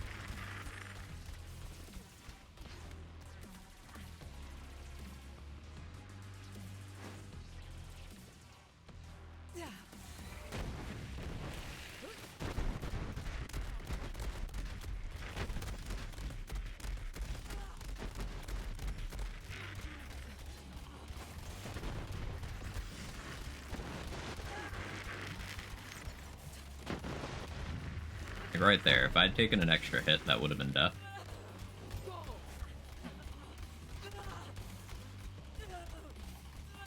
Damage myself as much as possible so that I have maximum mindfulness stacks for movement speed while sliding here. And a little bit of speedrun optimization. I used to run a gun for emergencies in this build, but now I run the EMP5 specifically so I can slide faster in that one ramp right there. Yes, it's probably a monster of some sort, but science demands we make certain.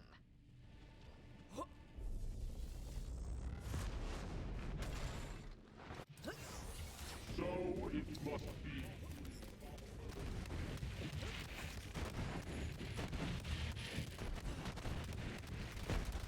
Also, this is one of those builds that, one of those rare builds that can fish slap completely safely.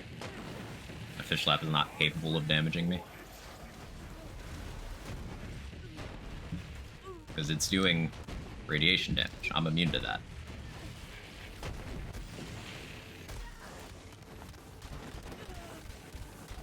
It's sometimes nice to just park a fish under my own feet.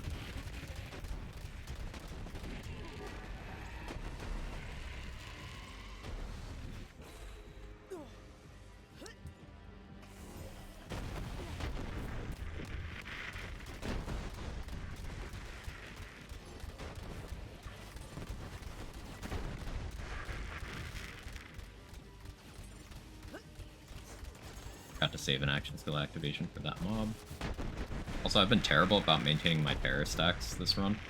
It's leaving so much damage on the table.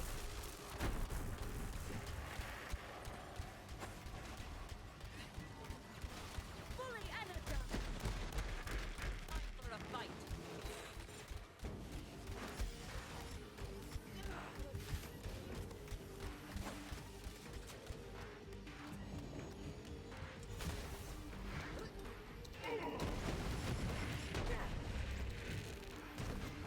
Now, no grenade.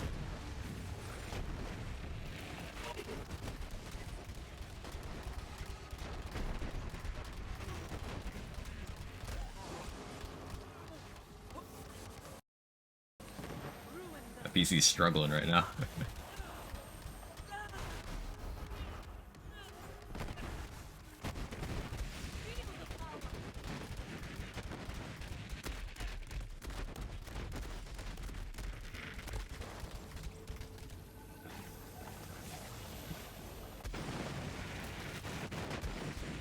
Or being in the stream, you're first working on this build. Remember to think it was crazy. The Ice Spiker and Pestilence counts action skill damage.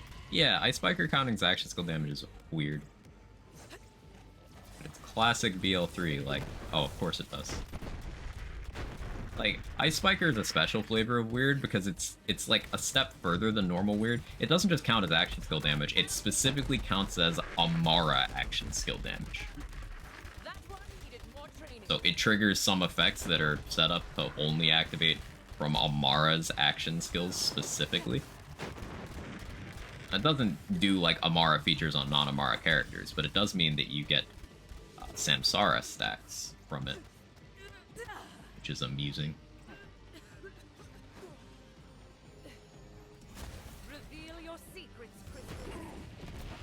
Scared yet?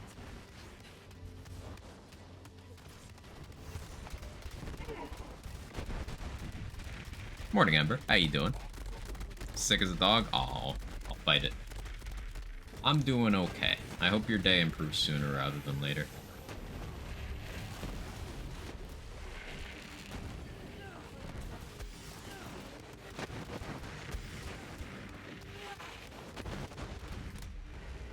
Ouchies.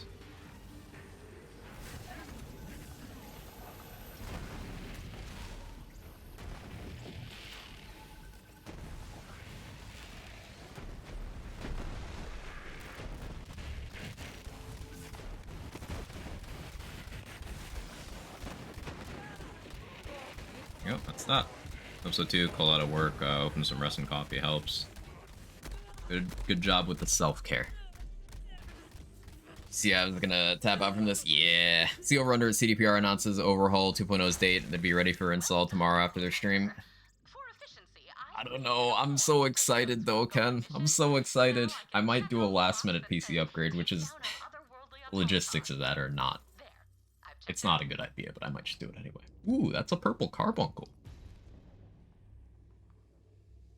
Want that? Those are rare. Want that? Do I have room? I can drop a host. My inventory is still full. Oh, do I have like mission rewards? Fluttering. Totally do. No, I don't want to drop that. What is clocking my inventory?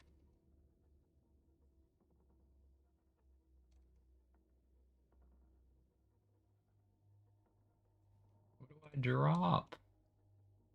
I need a white elephant. White elephants suck. Carb uncle. Trying to get my niece to call me that. Your carb uncle. Nice. Only 4 and not a true gamer. You got time to work on it. time to work on it. Okay, so I'm gonna run to the bathroom real quick. Then we're gonna do a build overview, and then I'll do giveaway for 2 more codes for Pandora's box. Which any late joiners, Pandora's box is a bundle of 6 Borderlands games, the entire Borderlands franchise. So both Tales games, BL 1, 2, 3, and TPS, plus all their DLCs. Thanks to 2K providing me some codes for that to spread the joy and celebration of 4 years of Borderlands 3. But yeah, I'll BRB. I gotta run to the bathroom.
Okay, it's a me. I'm back.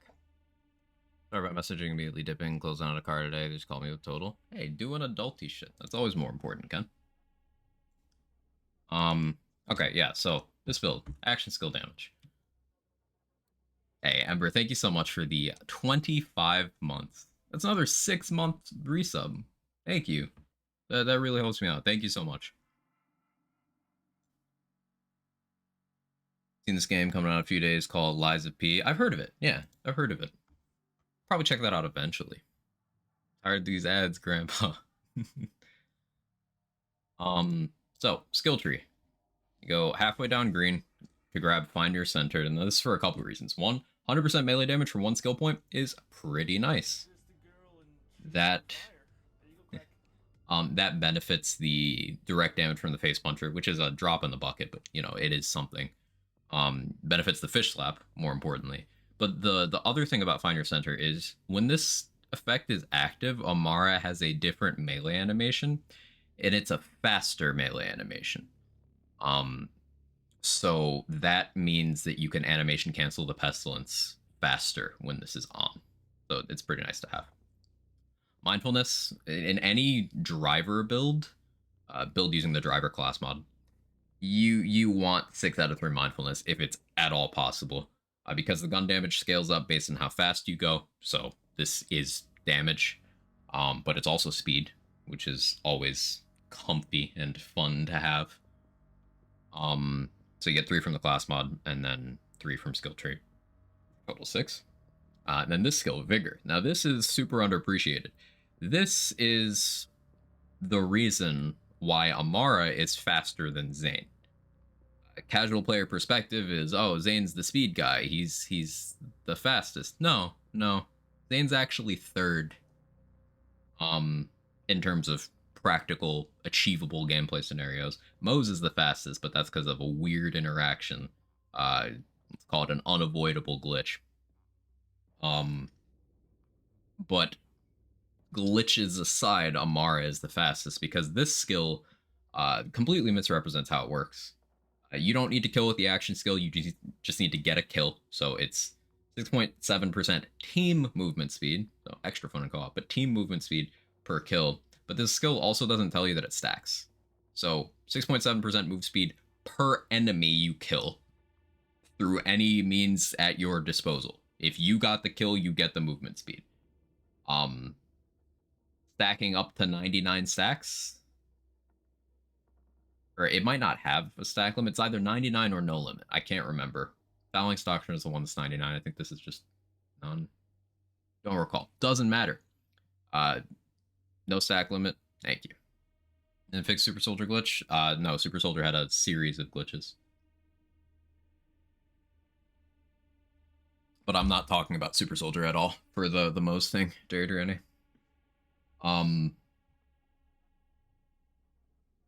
So yeah, this is insane amounts of movement speed.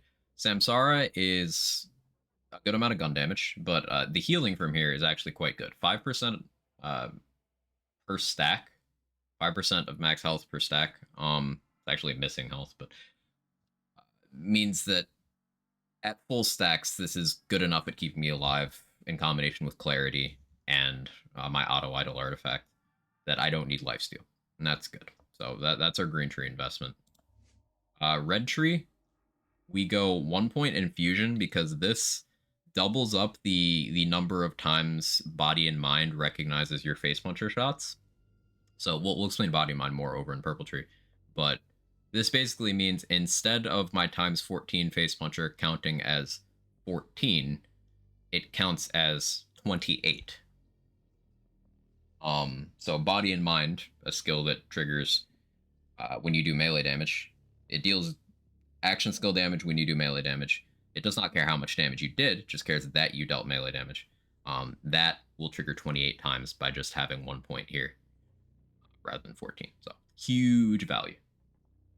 Anima, I would like more, but it was a choice between Anima and Vigor.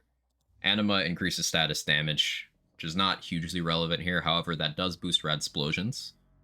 But the big thing is status duration. Allows more perfect uptime on Elemental Projector and Mindfulness. Going too high on Anima can cause you to die from your own shots a little more often. So going above 3 makes it feel kind of weird. But one and done. EchoCast still doesn't show Purple Tree. I thought they fixed that. No, they never fixed that. This BL3 maybe I'll reinstall, do some MTD, and uninstall again. Hey, BL3 is a comfy home. And Blue Tree is mostly standard for what you'd expect from an action skill oriented setup. The big thing is we don't have Alacrity because more reload speed than what Fast Hands and Trust in Yourself provides starts to mess up the animation canceling. So we want to reload fast, but like not that fast. A Violent Tapestry is just status chance.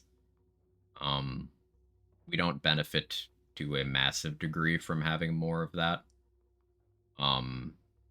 But it can help in consistency of applying multiple dots to myself with Driver. So Driver is going to apply a corrosive dot to me, but if I have my action skill and radiation anoint active, then it also has that chance of applying a radiation dot to me. This just enhances the consistency of that. 1 point Restless. Restless is a bad skill, but Amara has bad cooldown, so you just take it if you have a floater point. Ascendant is to boost the effective Expedite, which is Amara's good cooldown source. Laid Bare is extra damage to anything you hit with your action skill. Wrath is gun damage, which remember benefits the Face Puncher, benefits the Pestilence Nova. Remnant is one of the strongest skills in the game. It's action skill damage, so another thing that scales off of that. Awakening boosts our rush stack mechanics, which do harm and violent tapestry, so that's very good. And Avatar for extra action skill usage. Do harm is insane amounts of action skill damage. This is one of the reasons why Pestilence is so good on Amara. Because she can scale it with gun damage, she can scale with elemental damage, she can scale with action skill damage, she can scale with splash damage, and she has all of those in skill tree. Only Amara and Moze have splash damage in skill tree. And then Amara's just got a diverse spread that helps that out too. Action skill choice is Tandava, because this is a phase cast variant that hits through walls and does splash damage. Very, very powerful. And Purple Tree. Purple Tree, the capstone, I discussed this a little earlier, turns off elemental resistances. Doesn't turn off immunities, but it makes it so the least damage you'll do against a non-immune target is always neutral. Which is particularly good for radiation, because radiation, contrary to how a lot of people like to use it, radiation is not a globally useful element, because it's slightly positive against shields, it's neutral against flesh, but it's absolutely terrible against armor. It is tied with fire for having the worst matchup into armor. And in endgame content, everything with relevant amounts of HP is armored. So this helps avoid that becoming a problem. Heavy Rain is splash damage. Mistakes Nature's melee damage. Trust in Yourself is what allows Amara to have the fastest swap speed. This stacks up to twice. So from this skill alone, 40% reload speed, 160% swap speed. That, of course, is adding to fast hands over here. So we have 196% swap speed. That's what allows me to switch back and forth from Pestilence so often. It's what allows me to switch over to Guardian Angel to pop my Tandava, then switch back. Very efficient. Combo Breaker is just a chance of cooldown reset when getting a melee kill. So that'll be if I thirst a Killing Blow with the Face Puncher and Groundbreaker doesn't get the kill. Or if I kill something with Fish Slap, I just have a chance for free action skill use. Expedite is the main reason Amara's cooldown doesn't suck. One of the best cooldown sources in the game. Just requires action skill kills. Burn Both Ends gives you elemental damage that also applies to non-elemental things when you take damage that isn't strictly yours. So like my driver dot doesn't stack this, but the ASC 50 anoint applied by my driver dot does. Enemies hitting me does. So you get a lot of additional damage from that. Atman is more action skill damage. Additive with Do Harm, not hugely impactful on its own, but it is more damage, so we just take it. And Body and Mind, this is also action skill damage. So this base value of 5,347 gets the times 31 mayhem scaling. It also gets everything in the formula that would apply to Tandava. So action skill damage, elemental, splash, all of that. This triggers once per instance of melee damage. So with a times 14 face puncher with 1 point infusion, that's 28 Radiation is is instances a of this. globally useful element? Okay, gotcha, Quag Chad. Thank you so much, Coombs, for the 22 months. I appreciate it. Yeah, this times 31 times 28. And then that's every time I shoot the face puncher. Also, each of those explosions are their own source of damage, so they are getting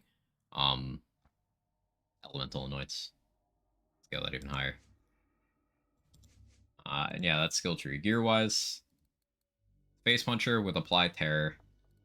This is the lowest damage roll for a times 14 face puncher because you get a bigger mag that way, and the face puncher itself is not doing the damage. But we go apply terror there so that we can have terror damage and fire rate here, because this is a good damage formula boost. The damage given here is of a type that most characters have very limited access to, so works out well formula-wise. We've got Red Suit for radiation immunity. Power charges give gun damage, so just taking damage is a 20% chance to boost to drop a booster that will increase my pestilence and face puncher's damage. The ASC 50 here is to help stack Burn Both Ends on myself.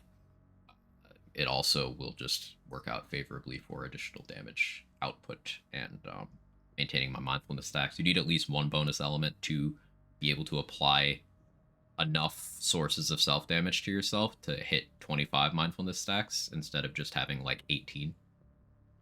And that's more movement speed and more damage. Pestilence with 150 over 90. Helps with one-shotting things.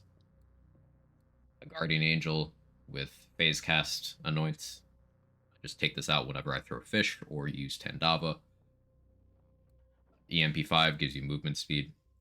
The kill stack Anoint persists if you have stacks of it when you hold other weapons. So if you happen to catch a stray fish slap kill while your EMP5's in your hand, then that's gun damage that will benefit your Pestilence for a little bit. Driver comm, 3 mindfulness, 2 helping hands, splash radius, grenade radius, action skill cooldown. Fish slap does not benefit from grenade damage, but it does benefit from radius. So because this is completely safe for fish slap use, we can just get the maximum radius fish that Amara can have and never be in danger from it. So this can just bounce and hit like entire rooms. Fish slap is the strongest item in Borderlands 3, period. So triple link fish slaps 128k base damage. Reuter shows more, but because of how Link works, Link is more. And artifact-wise, Elemental Projector Auto-Idle, I get a bunch of extra elemental damage of the type I have inflicted on me. So because Driver inflicts Corrosive on me, and my bonus element inflicts, and my Pestilence inflict Radiation on me, I constantly have an extra 129% to both of those. Auto-Idle heals you for 25% of your HP when you get a kill, so that's helping to fight all the self-damage. And I've got movement speed and AoE rolled on this. It's a double roll of movement speed. That's build. Long-winded. It's been a minute since I've explained it, so I had to kind of think my way through it a little bit. But yeah, this build is the fastest clearing Amara build for both Maliwan and Guardian Takedown. It's also a lot of fun. Anyway, let's do another giveaway. Go ahead and put let's see. Put Pestilence in the chat if you'd like to enter. I have 2 Xbox codes and 2 PS5 codes left. I'll be giving away 2 codes right now. Giving away the final 2 codes in like an hour. Give it away, give it away, give it away now.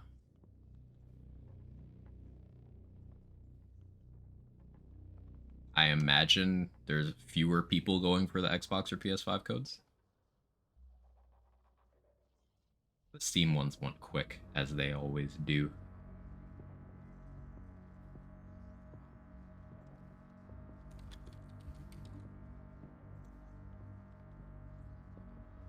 Stealth Archer. What's this for? So I'm giving away copies of the Pandora's Box bundle, thanks to 2K. And the Pandora's Box bundle is every Borderlands game and all DLCs for them in one. So you'll have the entirety of Borderlands.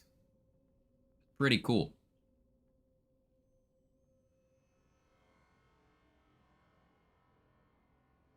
It's Borderlands 1 plus all DLC, 2 plus all DLC, pre-sequel plus DLC, 3 plus DLC, and then both Tales games. I ran out of coffee.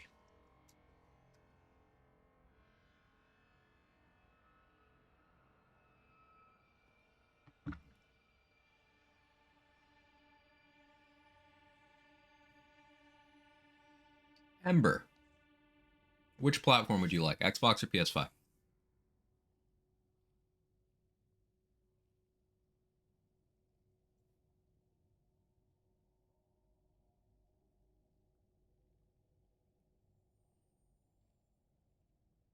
Xbox and give it to my brother. Wholesome. Wholesome.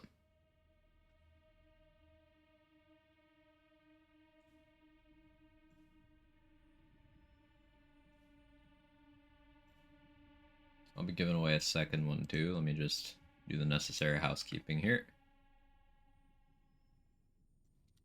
Sent it to you through Twitch Whisper.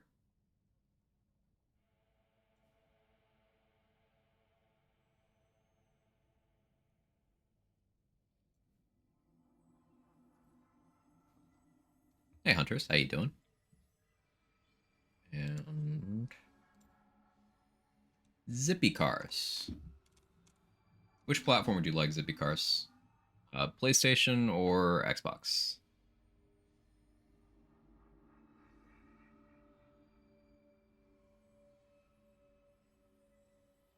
Also, okay, Xbox, and you have Twitch Whispers enabled?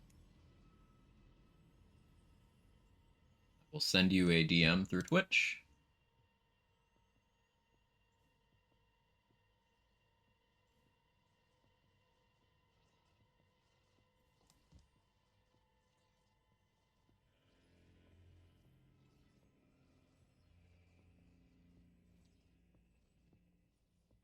There you go. Then there is PlayStation. Yep, I have 2 codes left. I'll give those away in a little while. All I have left is PS5 codes, but it's cool. It's cool to do this. Thanks 2K for providing these for me to give away. Help celebrate. It's cool stuff. Happy to be here.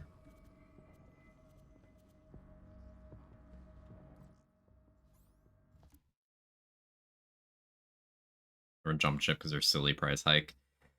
Silly price hikes are the name of the game, aren't they? It's frustrating. Let's see. I can do some phase slam. Yeah, let's play that. Play that. Go back over to Malwan. Thanks for the streamer. You're very welcome.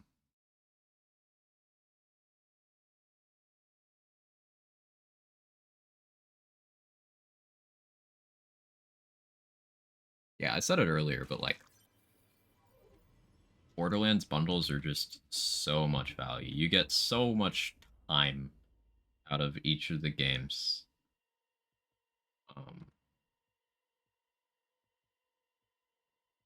So it's great having it all.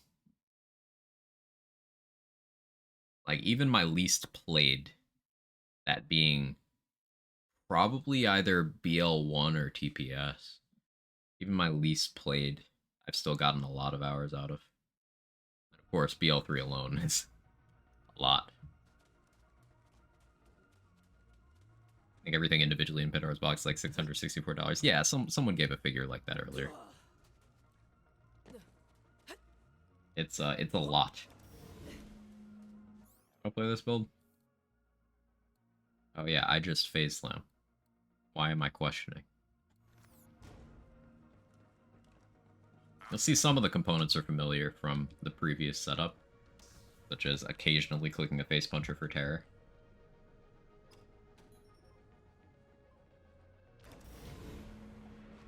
Intel says there's an elevator down to the lower levels.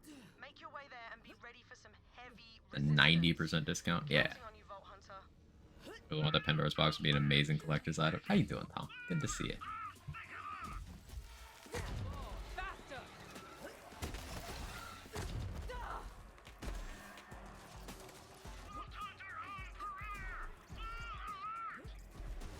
I am brimming! I'm a freaking legend!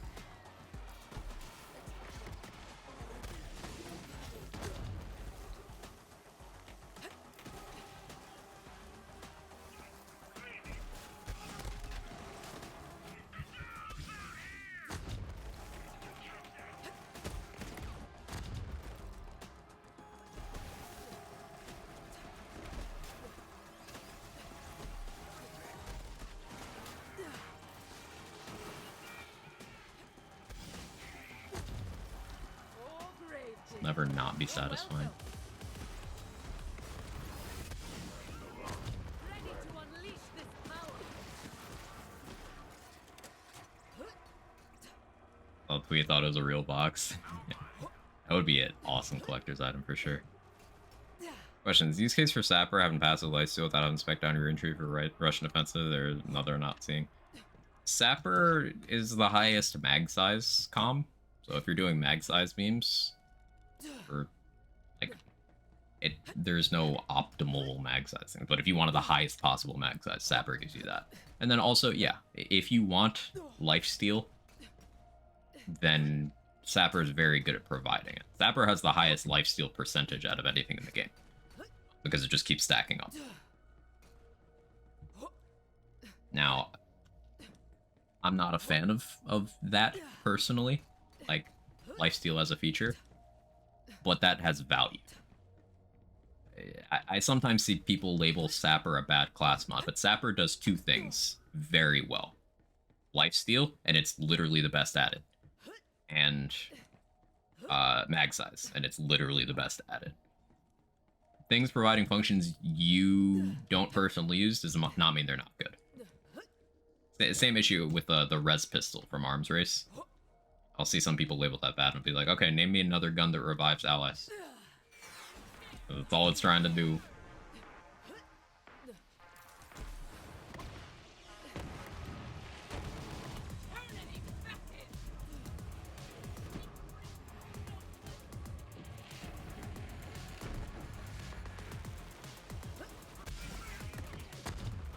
Unstoppable. Feel so. Two hits. I hit you. You hit the ground.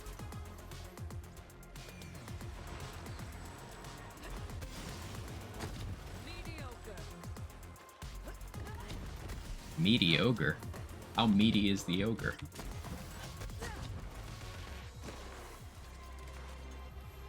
Like Bear Trooper, not bad in the slightest, just because there's better uptime comps. Right. Grenade using. This is the fish slap. The honored one known as fish slap. That's from the cartel event. If you're not aware, fish slap is the strongest item in Borderlands 3. And I, as a theory crafter, hate labeling things best or strongest, but it just is. It just is. Thanks for the dance, ladies. I needed the practice. Those were advanced mechs, but we're after something bigger. Keep going. You have to spam a boss. Did I have to? No. But for a perfect parted fish slap, you'll probably be farming for a while. The thing about it is it's so powerful that, like, you don't need a perfect one.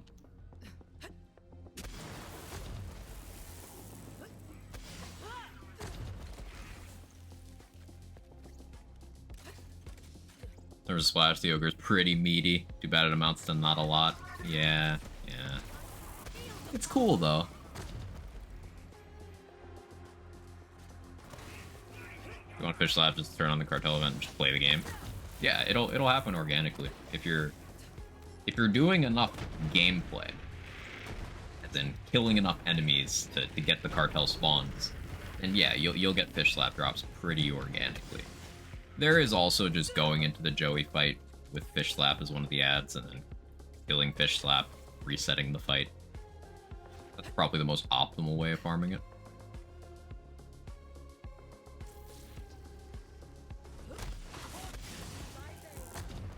The Ripper damage buff. Get by fish slap stinger at all? What do you mean get by? Get applied by? I don't know on fish slap, but I'm pretty sure it does on stinger, yeah. The thing with that is, like, how are you going to hit something with a fish slap or stinger without killing it? Without specifically building so that you just have bad damage? I can find enforcers. Enforcers are just the enemies that carry shields, right? So, any area with COV mobbing. So you could try the Slaughter Shaft, you could go to, the Anvil, you can do, Guts of Carnivora, you do the starting area of Carnivora.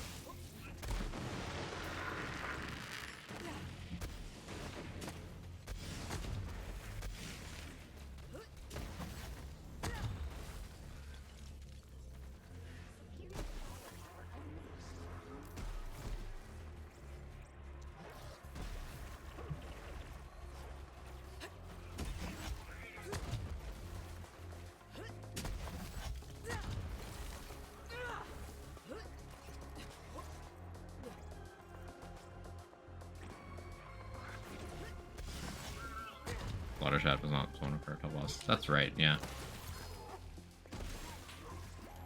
I like doing, for Cartel or Bloody Harvest, enemy spawns. Trial of Instinct is pretty dense. You can get lieutenants there. To be sure it wasn't only in the Storm game mode. Right, yeah, they're in the regular game.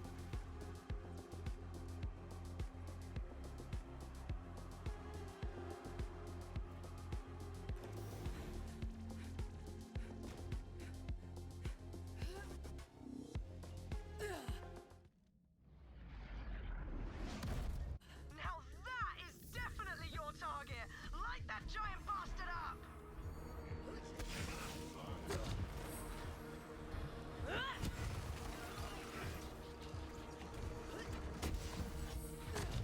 This is all I love freezing this boss. It's so goofy.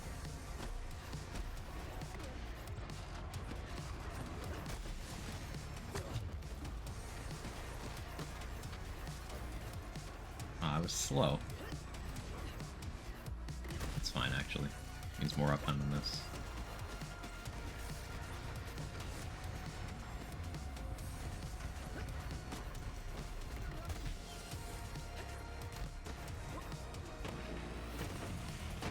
Sneak one through there? No? Not happening? Okay.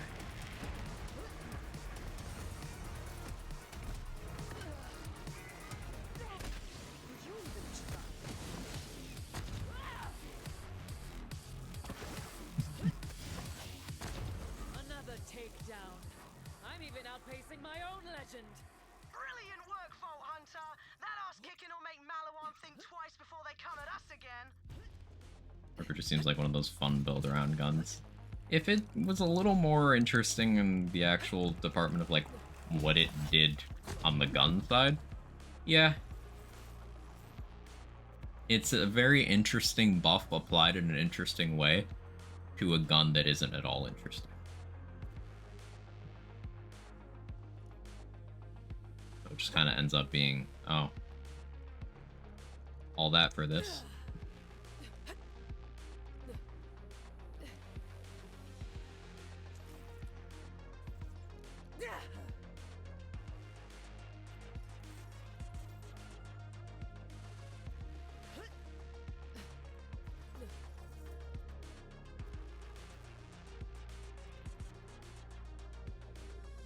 Wish XC41 had gotten a buff.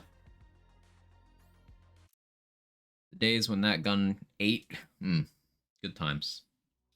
Good times. A robotic, a sire, a mech soldier, a robotic beastmaster, a mech soldier, a covert, a robotic. BDL3. Yes, sir. How you doing, Snow?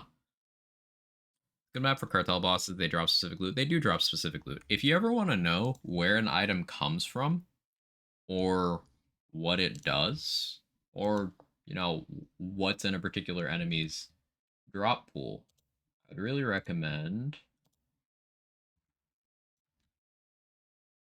this website, Loot Lemon. It's a community-run website that is just really good resources for all lands games.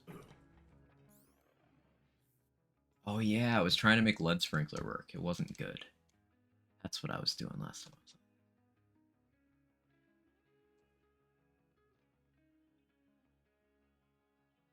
Right.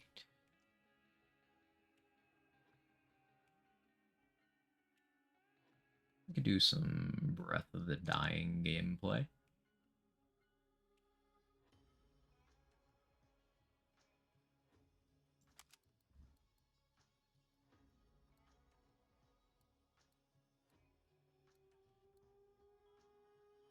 Do I want radius? I think I don't want radius for this. Or do I?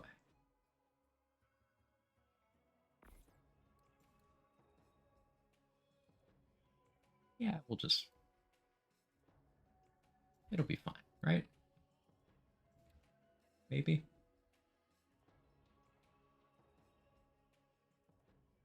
Flesh Melter would go crazy.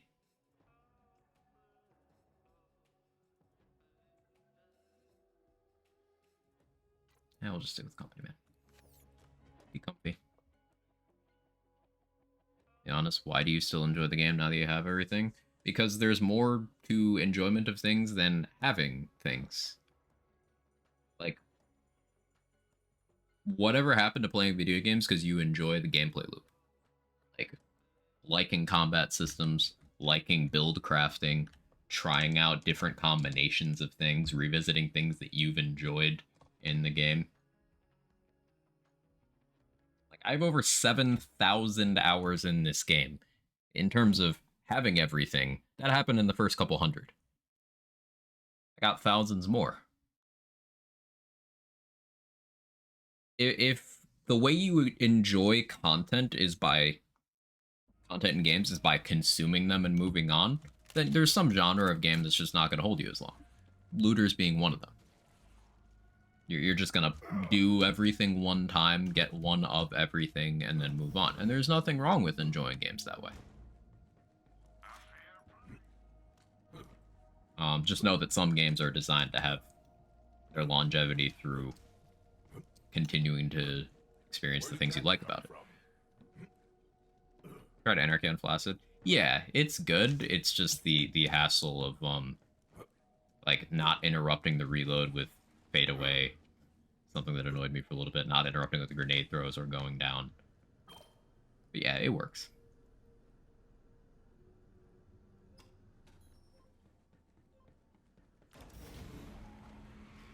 Yeah, well, I was meeting, totally expected that. I've still got 2 PlayStation codes left, Axel, that I can give away shortly, if you'd like to enter for those. Giving away the Steam and the Xbox ones.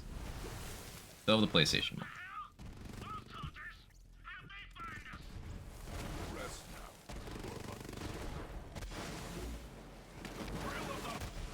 Oh, jeez.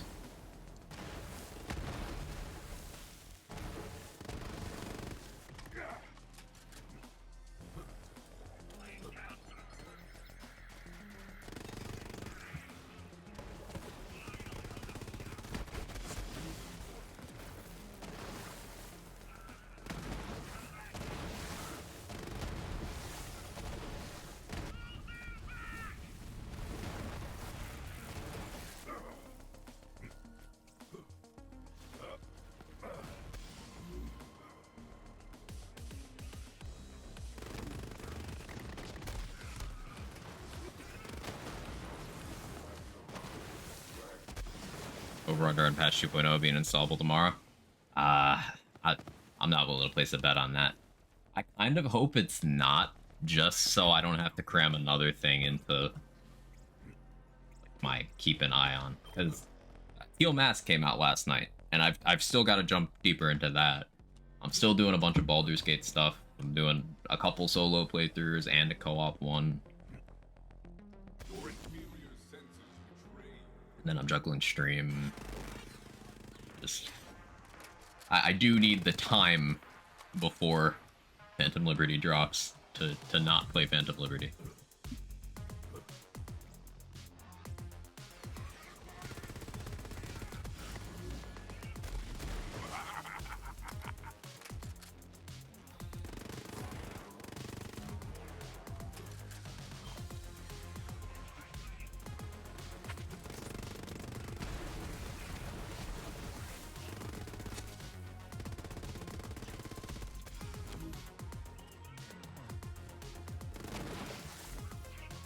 Live. Stop that, that's not polite.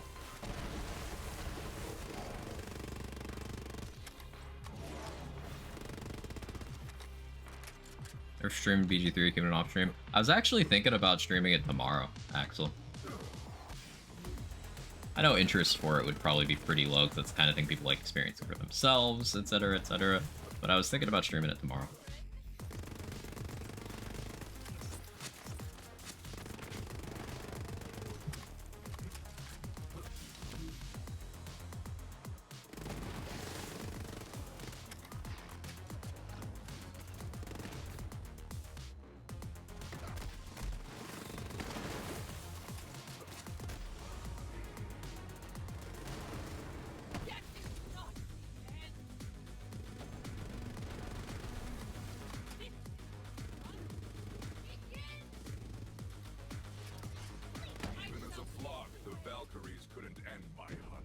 Bless me with the Steam key. I'm pro gamer.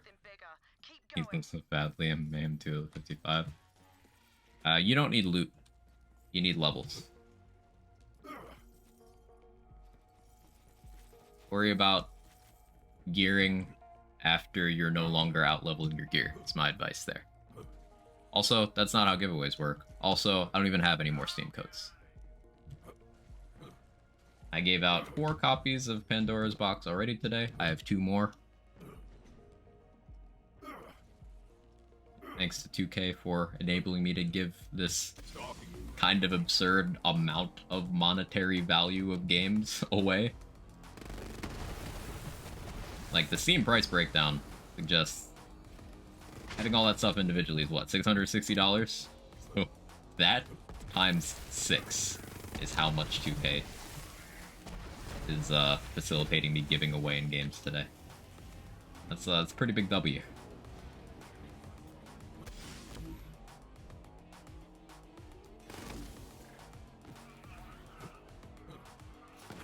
Pandora's box is a bundle of every Borderlands game with all DLCs for all of them.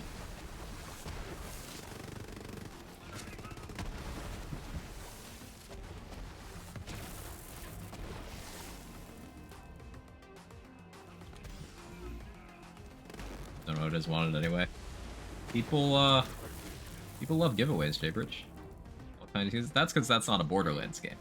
It's specifically Borderlands. Wonderlands is lands, but it's not Borderlands, though it is not included.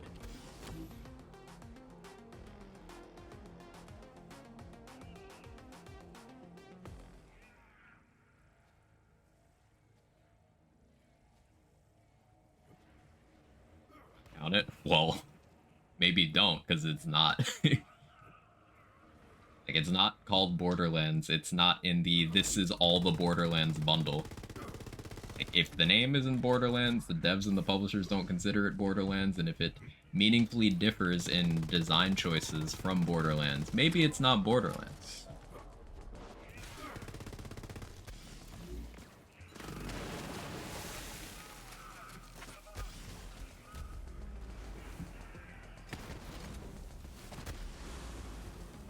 Matt, I need you. No, don't run away.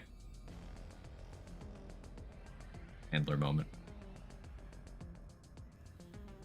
Would have been a good contestant and probably would have kept the OG Borderlands, give it to the rest of my friends. OG always been my favorite. There's some charm to BL1 that is yet to be recaptured. Yeah.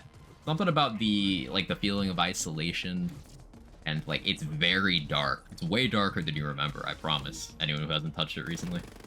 There's definitely some charm to BL1. I can relate to that.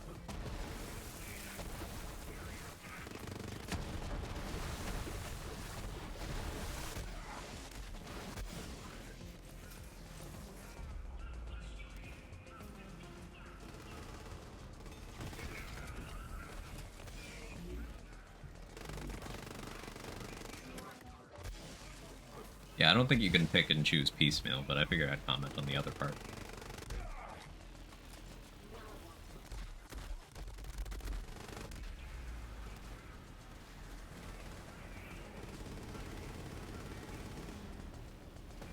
I need to get my notes back up. There we go. Hit myself with Breath of the Dying. Classic. Up.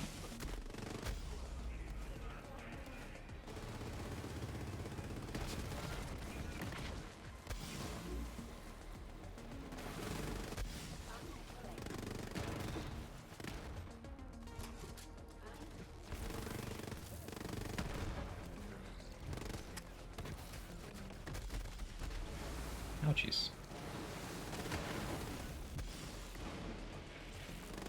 Not the action skill bug.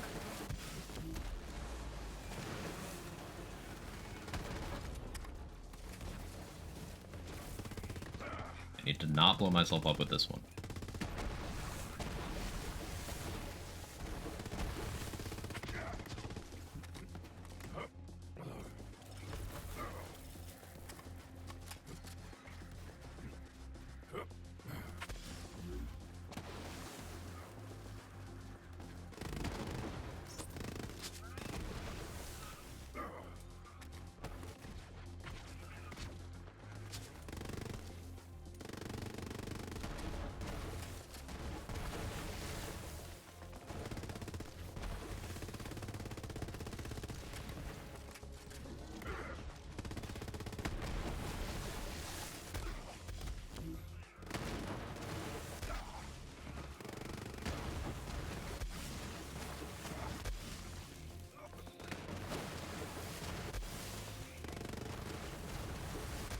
Just satisfying gun. Also, it's a Diablo 2 reference, which is great. Favorite gun in the series?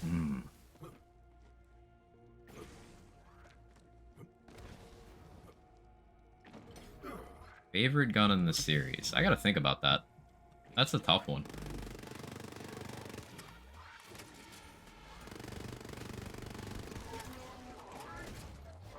Like, this one is up there.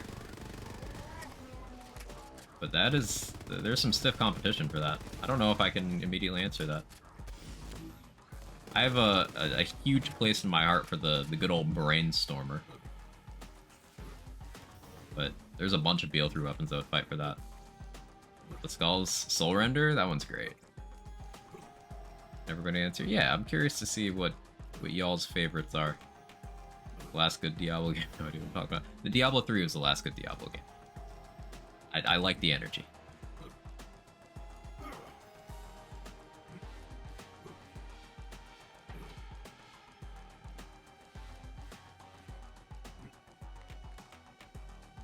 Insider. I shouldn't be surprised.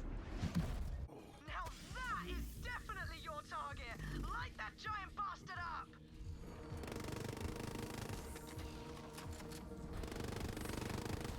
I should let ads spawn so I can do the funny stuff, but I also like showing how a multi-target gun with investment can still be good single target.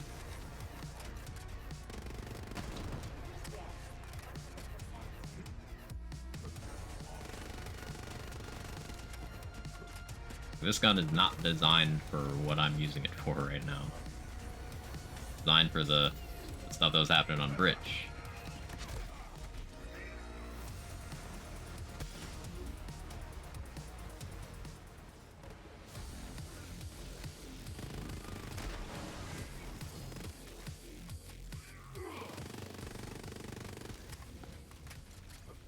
Titanic takedown.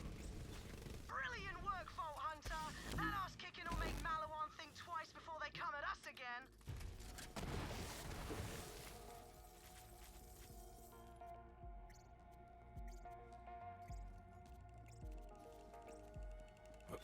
Cutsman will always have a place in my heart. Yeah, Cutsman inhabits kind of the same area that that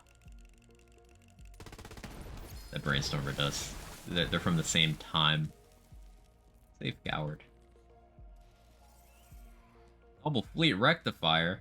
Honestly, one of the better rolls for Rectifier since there's no hope of making it do damage.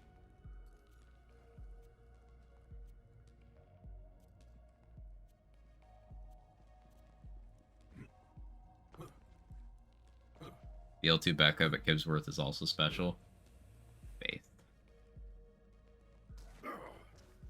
Face. BL2 Leadstorm is very high up there for me. I love that gun so much. Like, unreasonably. It's just so satisfying. Getting so many legendaries. I mean, on Mayhem 10 and 11, you get a lot when playing through long-form content. And also, this particular boss is guaranteed to drop you 1 to 3 legendaries per part of the body. So like it's consistent of 3 enemies. It's a brain, a head, a brain, an upper body, and a lower body. Each of those is guaranteed to drop at least 1 of its dedicated drops. So that's what this pile is. That's the Tiggs Boom. That's the Deddy drop. The other part died here. That's where the redistributor is from. The other one was over here. That's where the other redistributor is from. And Moonfire. So we got 2 from this one.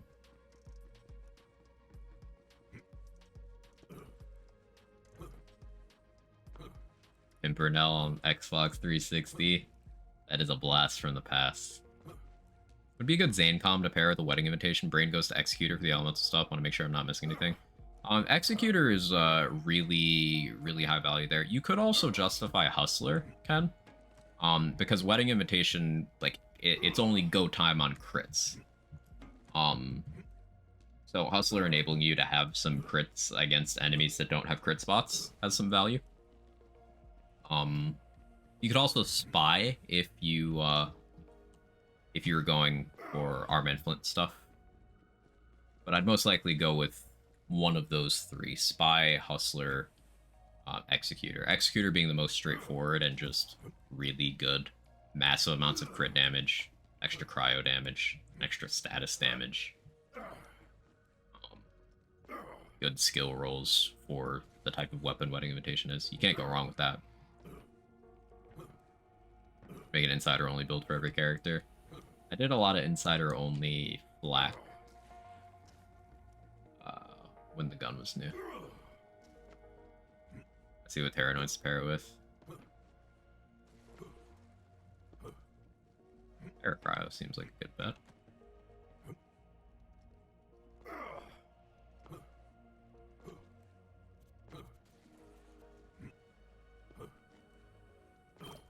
Yes, you have them already. So, like,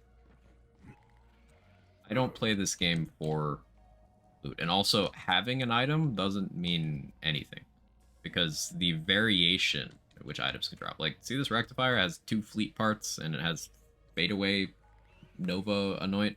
Yeah, it's not guaranteed those. So, often with items in this game, this is something a lot of people are missing out on.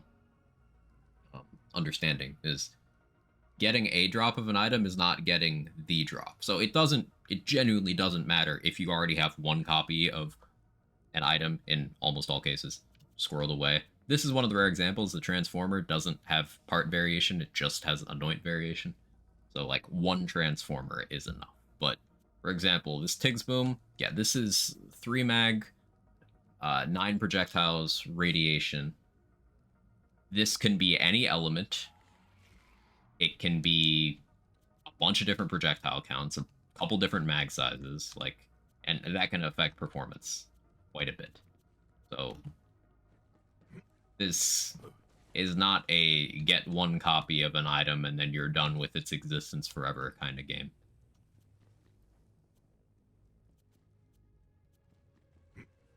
Parts change the gun stats in massive ways in some cases.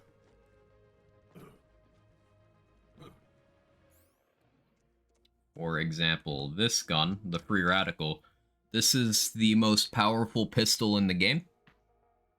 If you have it at its max damage value. It's still really good even if you don't, but the thing with this is it's got so much part variation that you could have a version of this that has less than half the DPS.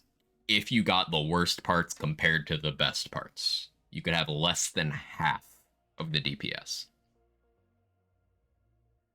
You could be reloading twice as often for half the damage.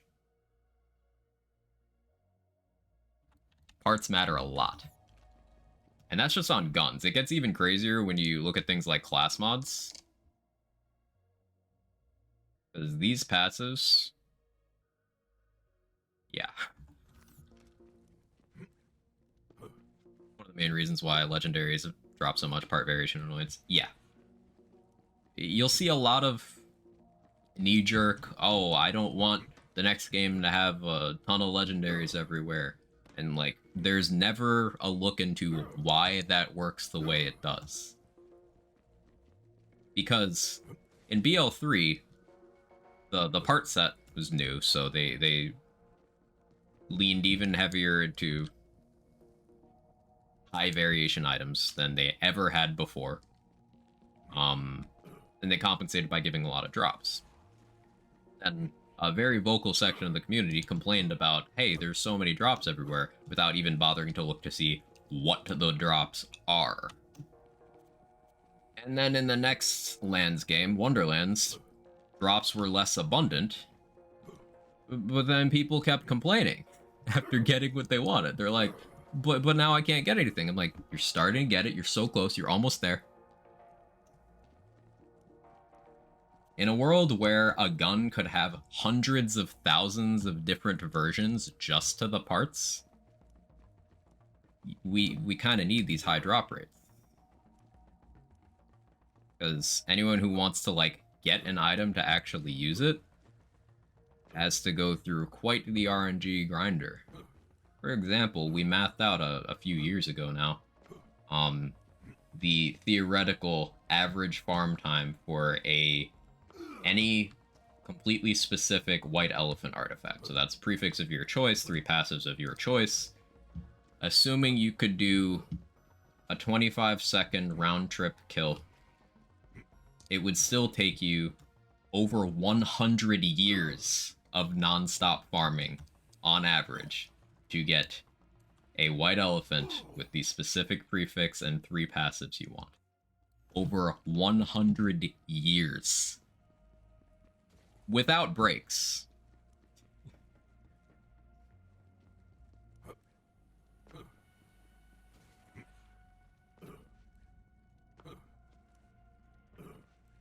Redmond looks a lot less red today. How you doing, Felicia? He's running around circles in the arena. I'm not ending yet. Not ending yet. Might get that perfect ascended armor I've been looking for within the next 10 to 15 years. Maybe, Brendan. There's only like a million combinations if you're going for a Brutal Stampede. Ascended Brutal Stampede with specific 5 skills, specific 2 substats, and then specific 3 passives. With the right 2 classes. Like, that's only in the millions.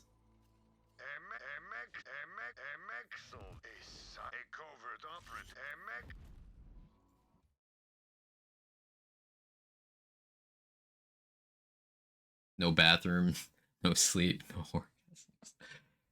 I mean, no sleep. I can't guarantee the other ones wouldn't happen during that farm. I'm gonna be honest, Nunu. I can't guarantee.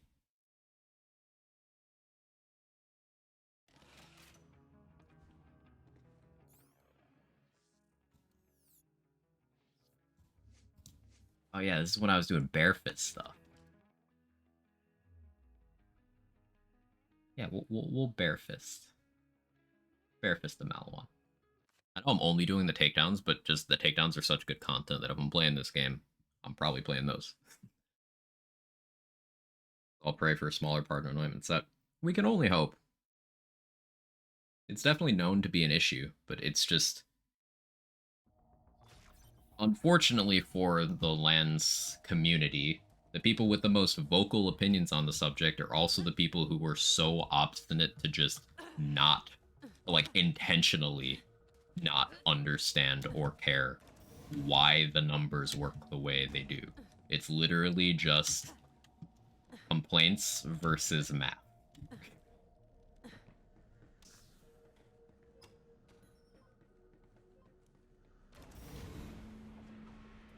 There's a disconnect between people who want to play the game and people who want to play the game to pick up an item, never use it, and move on to another item that they'll never use. That's kind of what comes with the territory when you have a very diverse set of tastes within the fandom. Borderlands has provided a lot of different things to a lot of different people throughout the years. Some of the people are farmers, some of the people are one life runners, challenge runners. Some of the people are all about the scavenger hunt, some people are build crafters. People are here for lore. No one decision is going to make all of those people happy at the same time. I do wish the most vocal of the farmers wouldn't try to actively torch the enjoyment of the builders. Because that doesn't make any parts of their enjoyment better. It's just taking stuff from other people for no gain. What do I know? I just have more time in this game than any 3 of those people combined.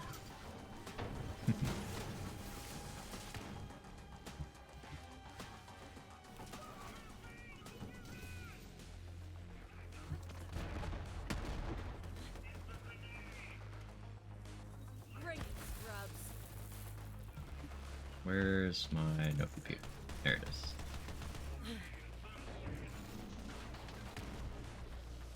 Let people like what they like with these games is what I always say. Exactly. Like what you like, don't try to take stuff from other people. Don't try to eliminate other people's area of enjoyment. Like, dedicated farming items is absolutely not my thing, but that can exist in an area where I don't have to interact with it. It can coexist with stuff like takedowns, which I've been enjoying all stream. don't need to delete one enjoyable aspect of the game for one player to create an enjoyable aspect for another. Like, that's just not how it works. It's childish to suggest that that is how it works. More options for more people. Want a functional UI, please?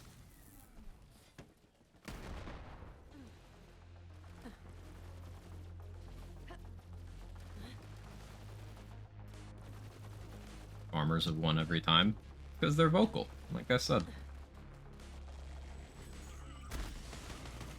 Squeaky wheel gets the grease.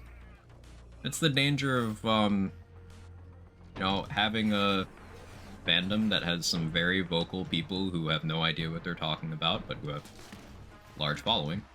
And then having a developer that, at their core, they love their fans. Gearbox just wants fans to be happy. So of course they're going to make decisions to try to make those fans happy. Not their fault. The people they're trying to please are fundamentally unpleasable.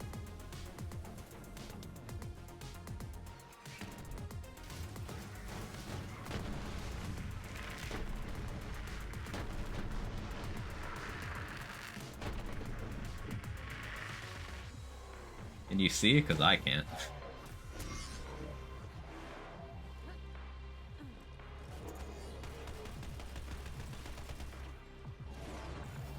This is from when we were using floor as lava tech for flame resets. Hey Amber, how you doing? I only have PlayStation codes left for the giveaway, by the way. But I do have 2 of those left. Feeling like shit, had to come and at least say hi. I appreciate you thinking of us over here. Hope we start feeling better sooner rather than later.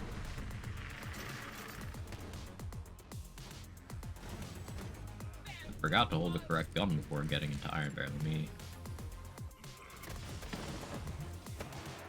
There we go. Much better.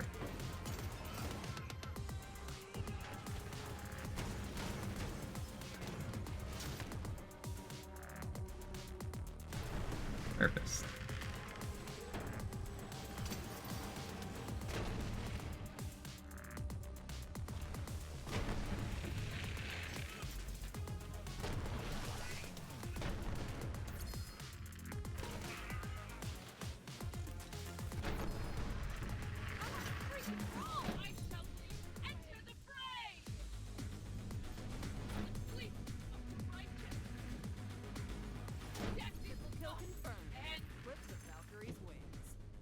Only I can have fun. You aren't allowed to have fun. Oh, I see. I see.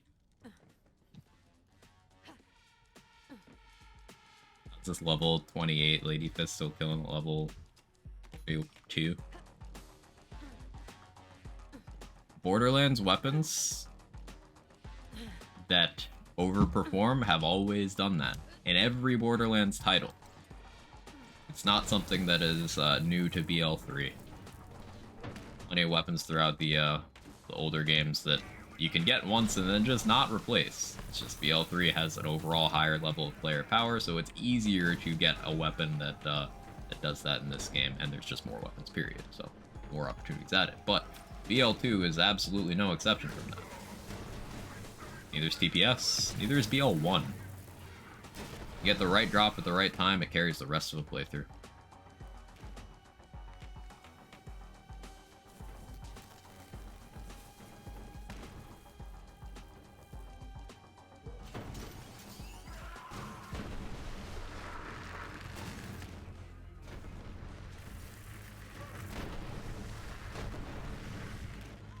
Like every BL1 playthrough for me. The way the weapon scaling works in BL1, it's very prevalent there.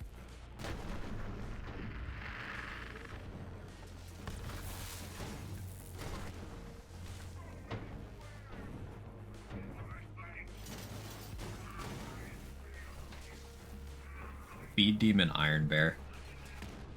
It's so cursed.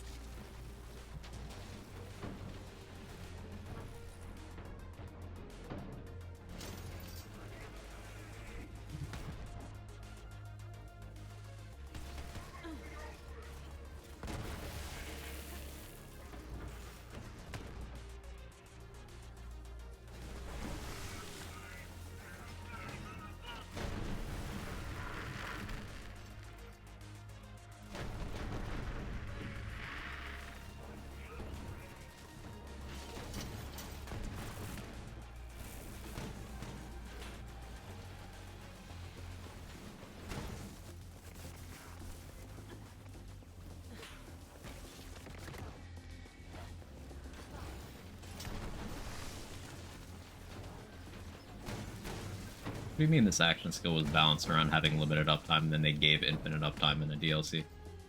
What do you mean?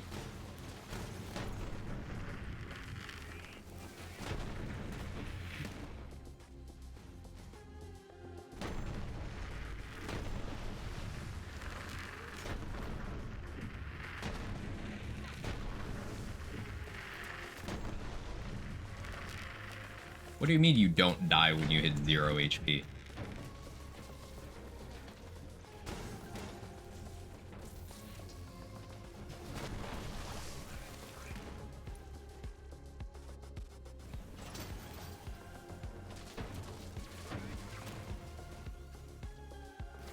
Rather a bear punch me than claw me? Honestly, yeah. I think it'd be more survivable.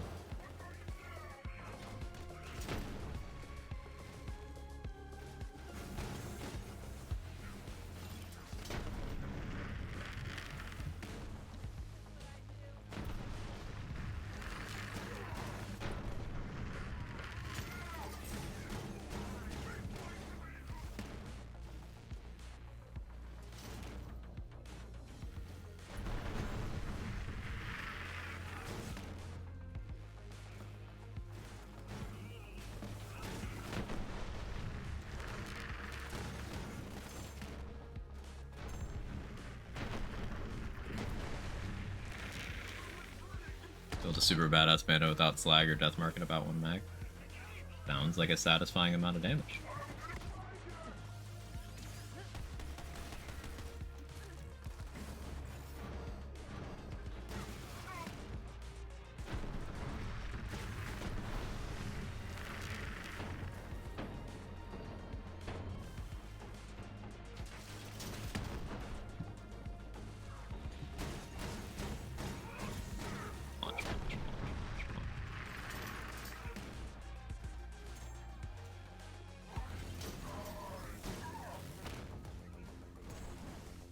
Pandora's lava clutters this place so much.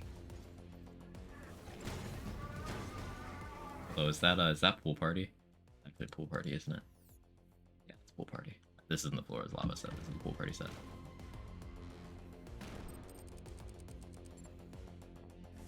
Is a bear teabag more survivable than a punch? I don't think so. I think that would be more lethal. Because like more of the body weight is on you. Running 120 miles per hour directly at you to fist you. This isn't Baldur's Gate. Hope you're well, Pollination.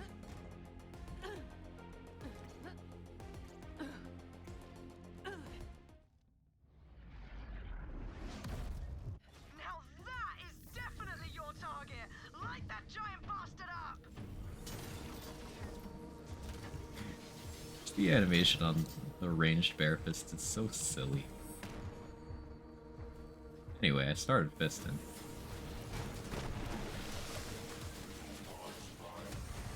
So if you look really carefully, you can see it happened in the last 10 seconds. My health hit 0, Iron Bear's health bar. If you have biofuel from the purple tree active, being at 0 health does not end Iron Bear.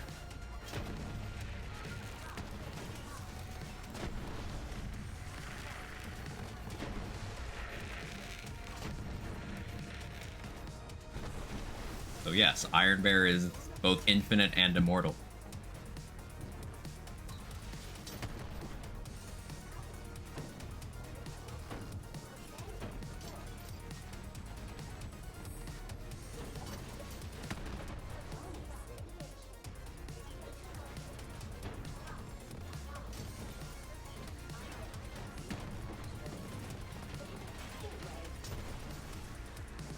Perfectly balanced as all things should be, of course.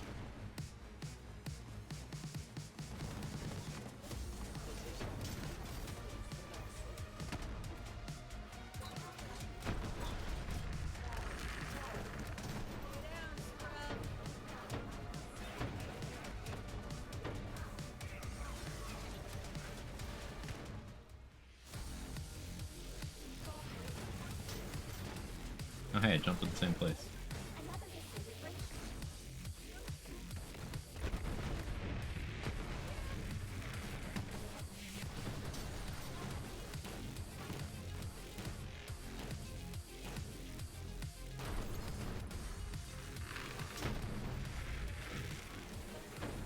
So this is the tricky part. Kind of takes a while. But because I have biofuel, as long as I'm standing near an enemy, I don't die. Ah, you can see it well here. I'm going to 0 a lot right now. But because the death sphere floating right above my head is on fire, I can biofuel on and I can't die.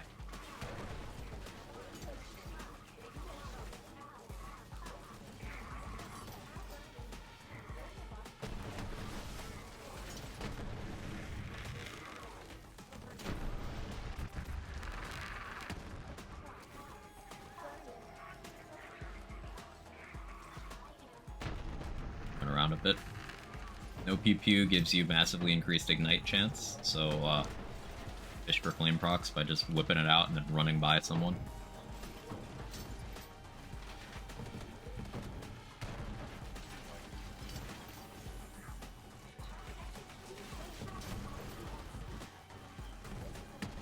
There we go. Robot fisted.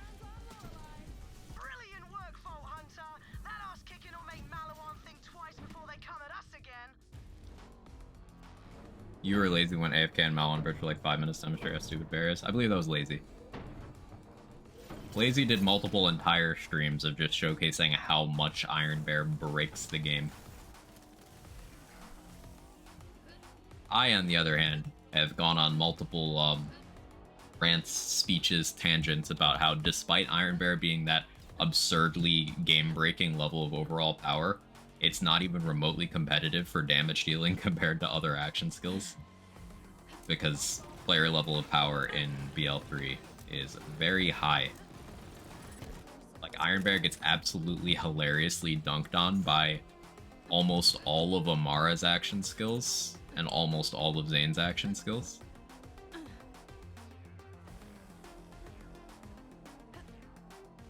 I think I've turned into Quag as I'm running around Wotan's arena.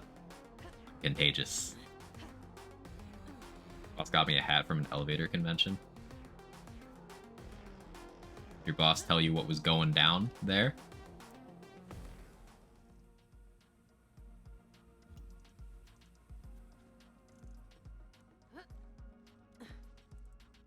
IP's greatest strength is making its power so accessible. Right, it's very straightforward. You have insane uptime, high ease of use, low gear requirement.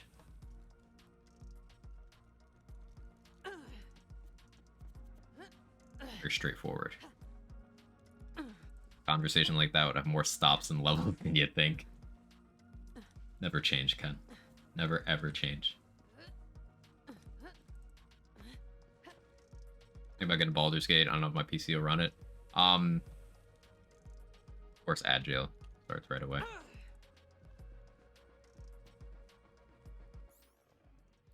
think I'll do one more run. Now Machine Gun Bear? I can. Do I have the gear for it? Let's see. Hope you're well, Dynamo. I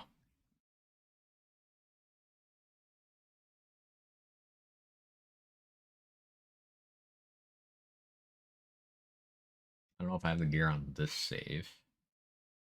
Might have tossed it. 2 words, Heat Exchanger. Heat Exchanger is very enjoyable.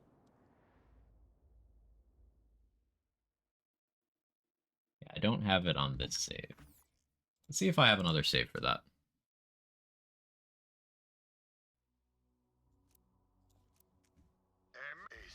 MX soldier.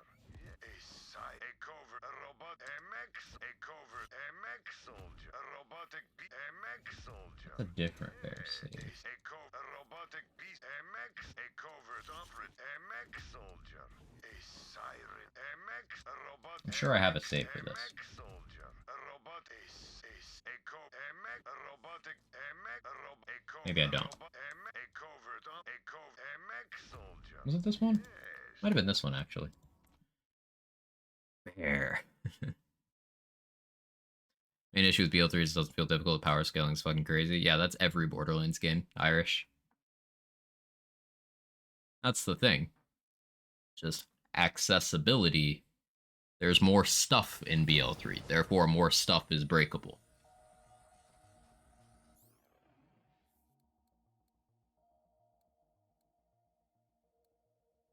Was this the Dark Army one where I was just using the Dark Army for my damage? Oh no, no, this is the minigun one. This is I guessed correctly. I'm such a gamer.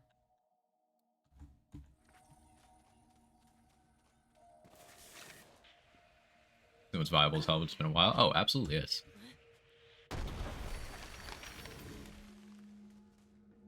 Borderlands is the best balance IMO. Borderlands 1 for Borderlands games. I don't know if we can call Borderlands 1 as having like a balanced endgame because it doesn't have an endgame. It's got one enemy and one loot room.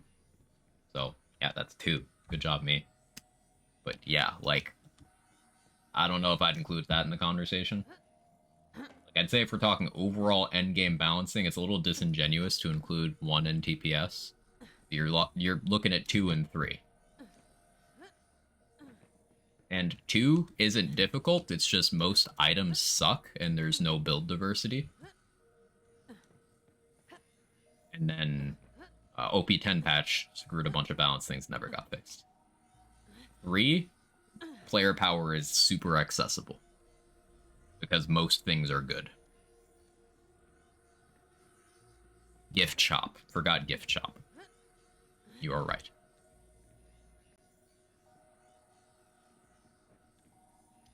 But yeah, Pollination, I was gonna mention to you that, as long as you have an SSD, your PC will run Baldur's Gate.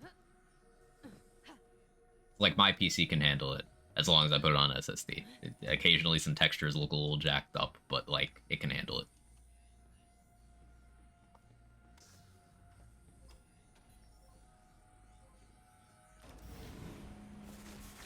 Morning, Urban Mech. How are you?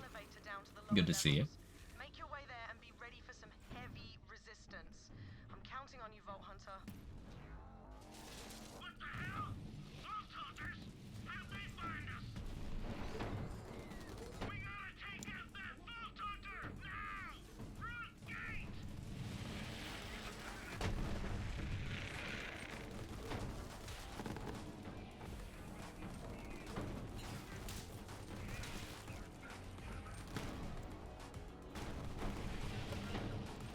Freaking bossy kill, yeah!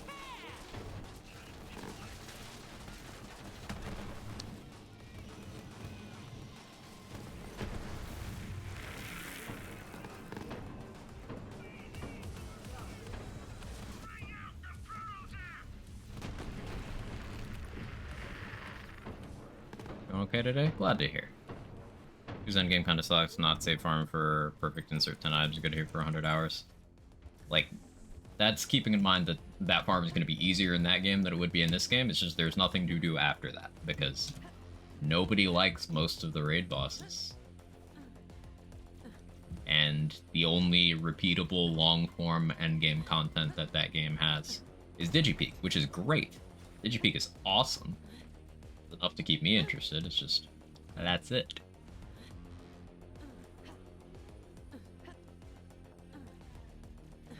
That's why the core remaining player base for that game is challenge runners, one-lifers, and people who do themed playthroughs. Nobody touches the end game of that game. 2 of the raid bosses actively broke because of OP10. Now, still doable.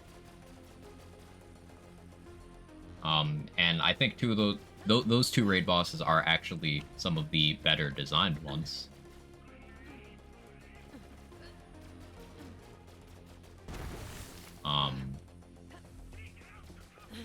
But they do shine a spotlight on how specific you have to get in terms of build if you want to find success on max difficulty endgame content in Borderlands 2. Because there are lots of setups that are otherwise very viable that are completely invalidated by those 2 enemies having that much HP.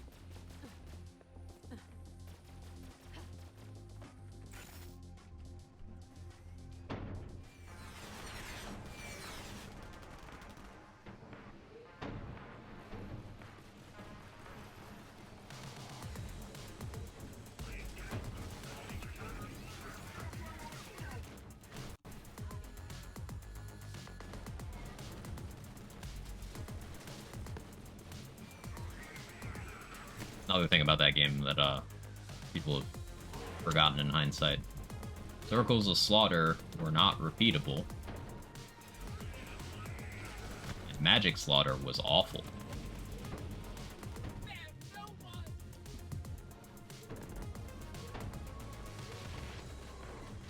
Nobody likes Borak, Dexy, Mr. G.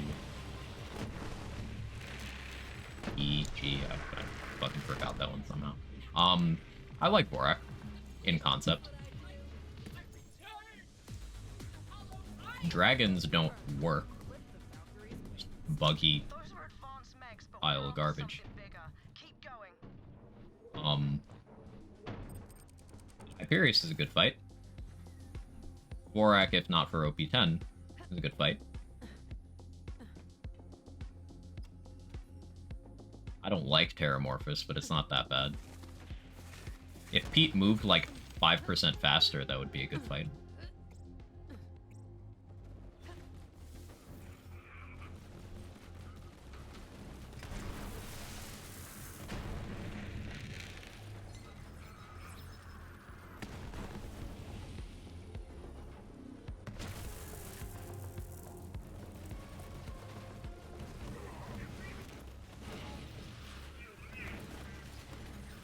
Vermi is just a big Varkid, so, like, I don't hate it, but also calling it endgame content is a little disingenuous, because it is literally just regular fucking badass Varkid that struggles to know that you're even fighting it.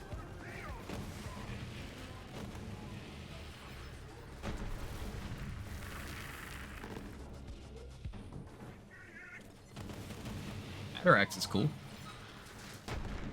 Other than the slag washing thing, X is cool.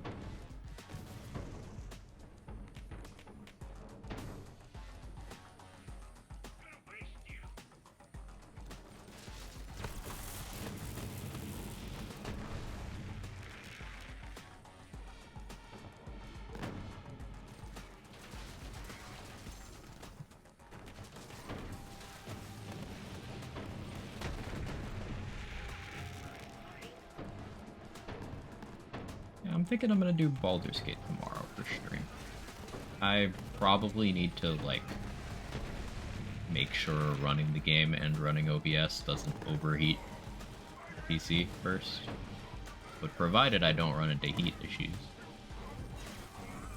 Maybe I do that tomorrow.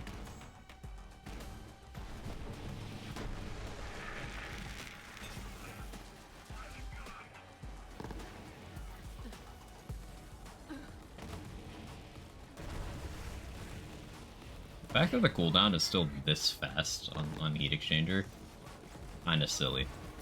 Bo's cooldown is concerning.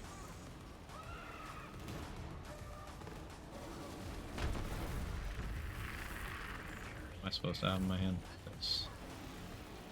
G3 is very good. Yeah, I've finished 3 playthroughs. I have a co-op one in progress, and then a couple solo ones that are just kind of like really made it off the ground just because I'm sort of making characters for reserve for concept I want to play around with. But yeah, I've done 3 full playthroughs. I finished up my solo tactician run a couple days ago, Urban Mech. Very fun. I'm thinking for stream content I just do another solo tactician run. Maybe a duo tactician run. Because like duo tactician you could get silly damage numbers. It's definitely easier than solo, but you could get funny interactions with 2 characters instead of 1.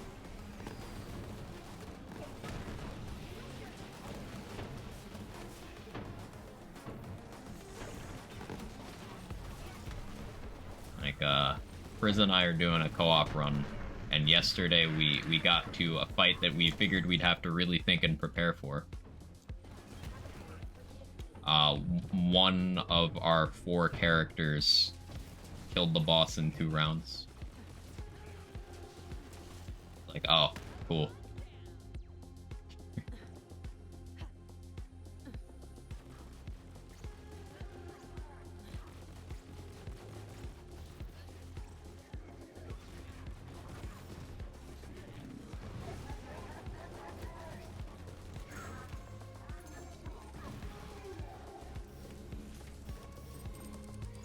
Still haven't gotten BG3. Started Mass Effect Andromeda about a week ago, having a blast with it. Yeah, the thing with Andromeda, Ken, is like, for all its failings, and there are a lot, it's actually got really tight gameplay.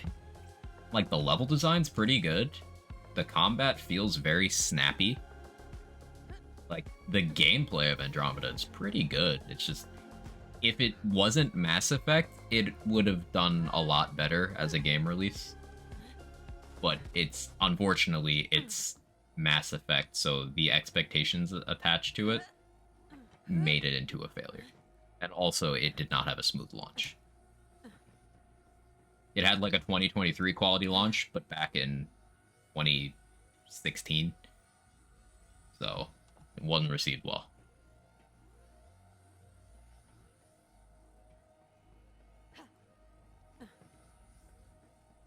Starfield's very good if you like Bethesda games or space. It just seems to be the, you know, Bethesda formulaic thing, which has its fans, and I'm glad it delivers on that front. I'm not, like, actively looking for that right now, but I can say I'll play it eventually.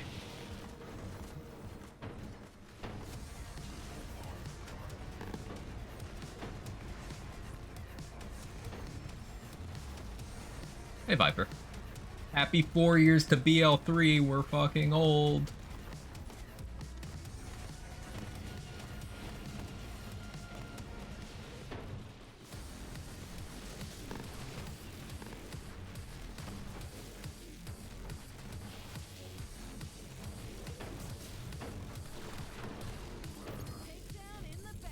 Legs.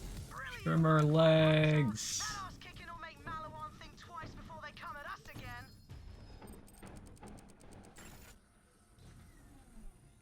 60 hours in and just finished Act 2.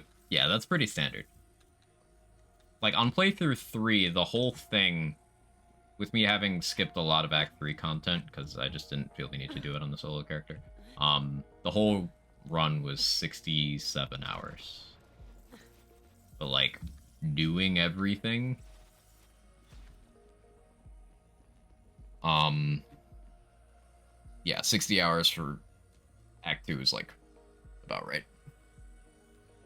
Little bad can't kill legs. It did kill the legs. It did.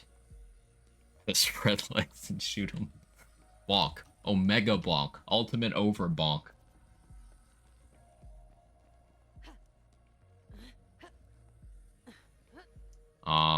Okay. So I got those two PS5 codes. Let's give those away. So for anyone who's joined recently, I know I'm doing this spiel every time. Thanks to 2K, I've had some codes to give away for the Pandora's Box bundle, which is every Borderlands game and all DLCs all in one. So that's BL1, all DLCs, BL2, all DLCs, which is notable because Fight for Sanctuary was not in the Hansen collection. So, DPS DLCs, BL3 DLCs, both Tales games, one bundle. I have 2 more codes to give away. They're both for PlayStation 5. So if you would like to enter for that, go ahead and type, just go ahead and type PS5. Or, yeah, there you go. Like Nunu did. Type PS5. I'm gonna run to the bathroom, and I'll choose a winner when I get back. So, BRB.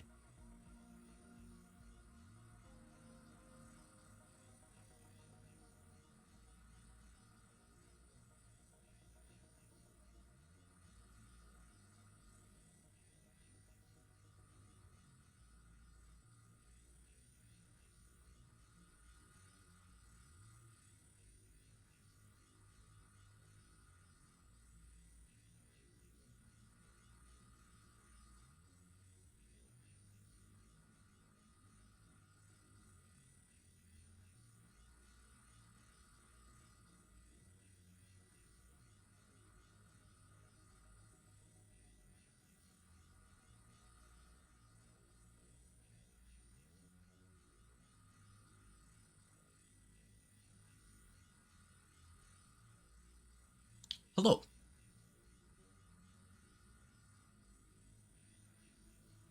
That everyone? Yeah, PS5 codes go slow.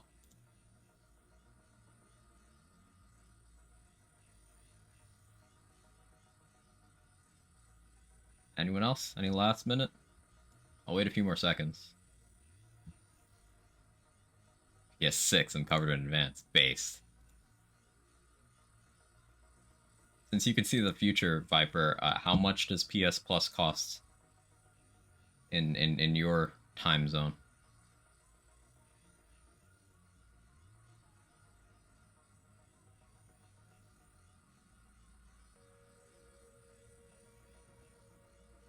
J-Bridge. And for the second one, Hazel.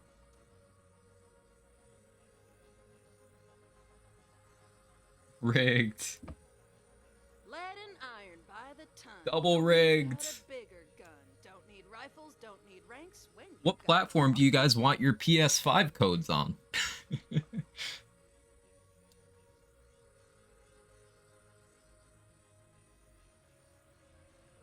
Oh, PS4? Yeah, cool, cool.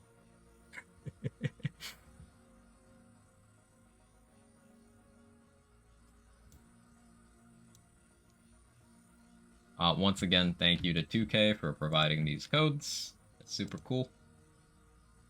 DMDU Hazel, DMU now J-Bridge.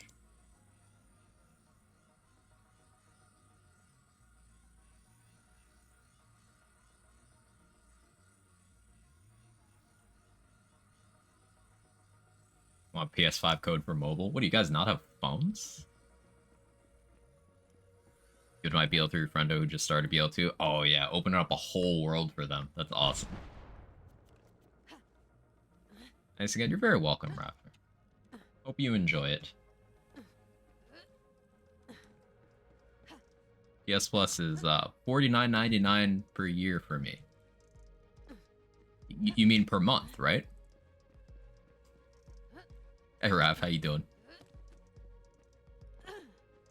Get free game code. Have to buy PS5 to play a game. You're stretching the definition of free just a little bit, but let them cook. I think I'll do one more takedown. This will be like a shorter stream, but trying to do things in healthy amounts. Oh, yeah, we can play some Zane. We haven't played any Zane today. Hot as fuck here though. Same. Like, I'm looking outside and it doesn't look like it should be as hot as it is. It looks kind of like a little dreary, a little rainy, but it is humid too. I go back and forth on whether I prefer, like, whether I'd rather suffer through dry heat or high humidity, and like I can never decide. I can never ever decide.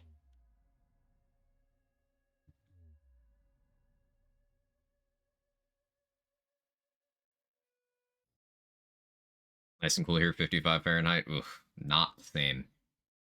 Let me actually see. Weather app. What do you say? Don't make me pick up my phone. I don't know. Right here. The desktop one's not doing the thing. Yeah, it's 80 here right now. It's 80 and extremely humid. My dude still went through. This is bad. Oh yeah, yeah. So the part of the US where I am is like normally known for having sort of chilly falls, bad winters, but it's not like, you know, the always snow country. Yeah, it hasn't been like that in like half a decade. It's just always hot now. February is like really cold, but then the other 11 months of the year are just summer.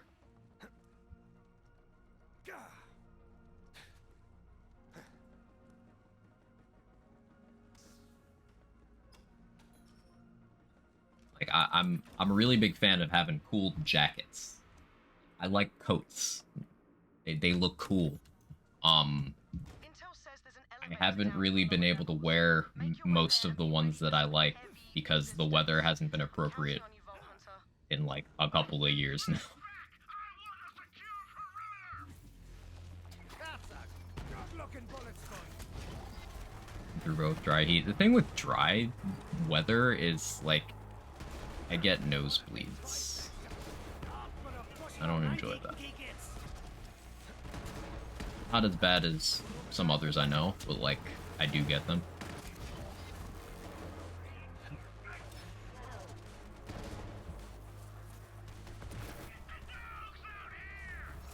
Best jacket quag. Oh, that's good.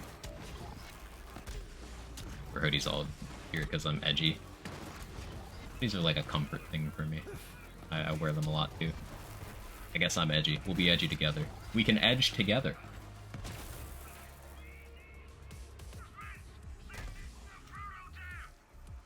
It's me edging with the homies.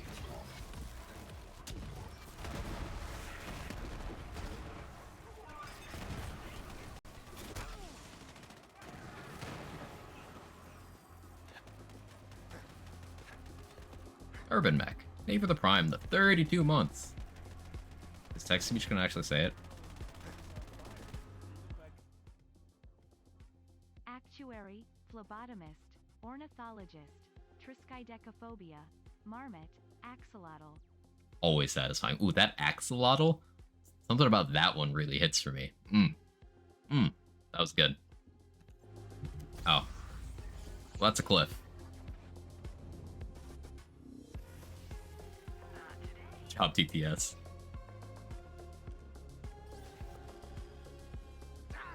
Keep dying before I get tired. Honestly, I forgot my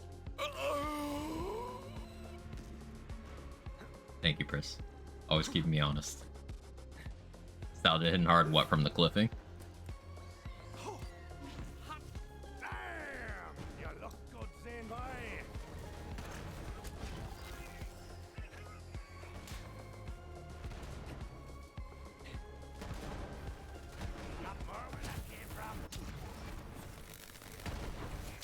So this build, for anyone who doesn't know the backstory behind it, I was being my usual ornery, contrarian self, and I really disliked the constant assertions that Zane couldn't do non-gun stuff. So I set out to prove that even on the gun character, non-gun is superior. And at the time, I successfully did so, and took all Slaughter and Proving Ground time trials records at the same time. Now, those times have all since been improved by other things, but still in the top 5 for all those categories with this non-gun build. And this build does, in fact, clear faster than conventional Zane gun builds. The ones that outpace it are Lucky 7 builds and Hustler Racer.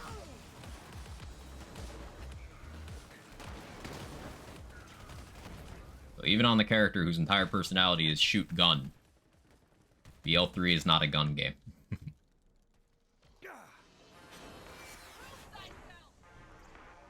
Stop being fast is a Scooter's job.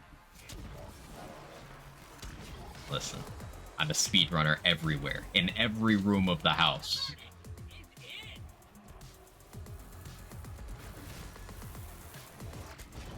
The mayhem scaling game? Not even mayhem scaling that's responsible for that, Raph. Grenades don't have mayhem scaling. Grenades get the same exact feature from mayhem as guns do, so...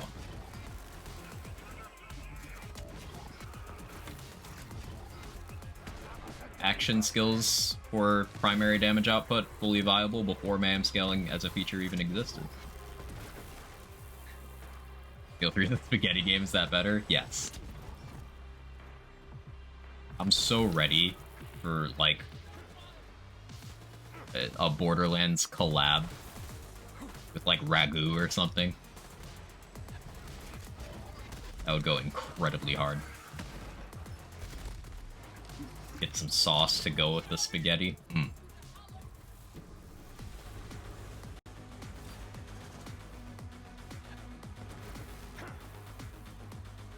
Oh, did you not swap to where I put you? No, you did. You're just dumb. First time this week, 3 angry ladies tried to throw me out. Those were advanced mechs, but we're after something bigger. Keep Favorite going. BL3 class is Feral Surge? Based.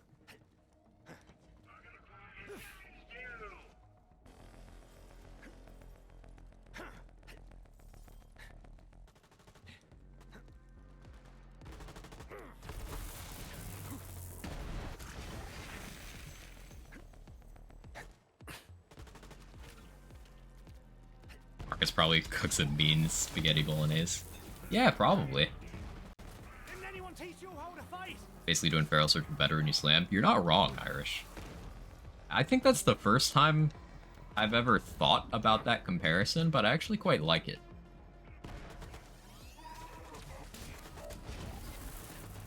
Like, you can get the Feral Surge neuron activation by just ground slamming in this game.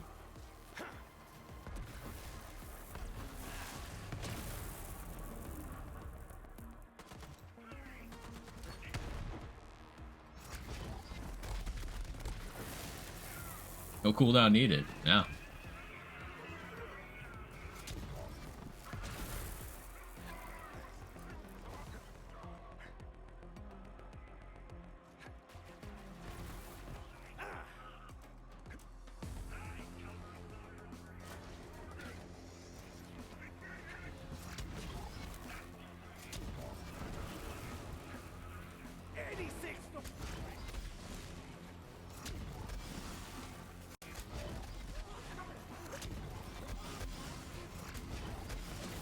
Not gonna lie, it's pretty cool to see Rush just give away a shit ton of stuff. BL3 anniversary. Yeah, Gearbox and 2K have both been going in on facilitating and giving away stuff. It's been very cool. It's just good business to, you know, keep Borderlands in people's thoughts while they're working on whatever comes next. I'm very content to have things like this happen. Switch release, loot the universe, new cosmetics, this bundle, because I would rather they take their time on whatever comes next. And we've seen the climate of failed 2023 releases. I want the opposite of that. I've had too much of a taste of that. I don't want it to happen to this IP too, you know? The gun shift codes are pretty cool. Yeah, definitely. Ground Slam doesn't have a huge axe, though. If you're Black, it has an axe. Because, like, Black's melee weapon is kind of an axe, right? I always thought of it as an axe. More of a pick? 2023 releases? Yes. Games that came out in 2023 and then were shit. Forspoken, Redfall, Diablo 4. No. Bad games that came out this year.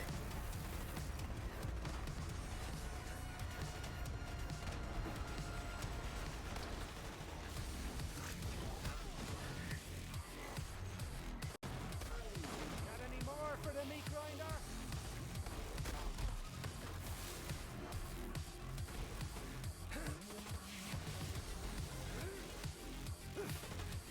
Foreskin this year. Foreskin is every year in my house. I don't know what I mean by that. There's the takedown! Time to get paid! Brilliant work, Vault Hunter. That ass kicking will make I know what you mean by that. before they come at us again. But I won't tell you. Oh. Okay. Disappointing. A lot more good games this year than bad. I'm not saying there aren't. My assertion was not that there haven't been good games this year, Irish, because there have been fantastic games this year. Remnant 2, Baldur's Gate 3, in particular, have been awesome for me. Resident Evil 4 Remake was fantastic as well. There have been good games this year. It's just, I don't want things like the bad ones. I don't even want things that are in the middle. Like, Jedi Survivor ended up being a game I really enjoyed, but it launched in an absolutely abysmal state. I want things as far from that as possible. And more time in the oven can't hurt.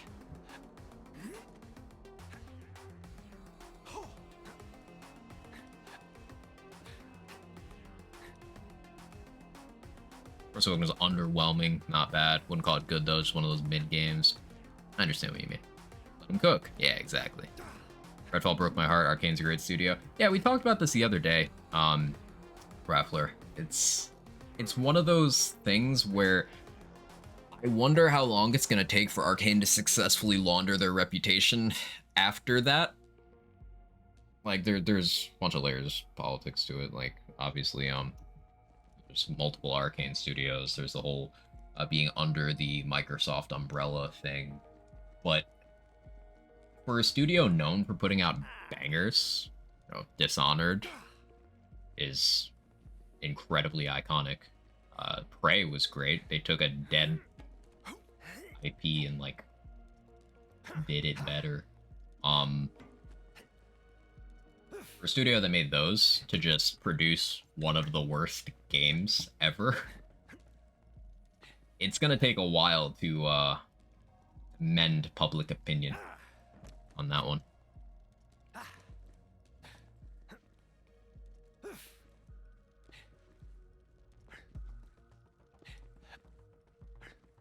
don't know, politics. I meant like within the games industry.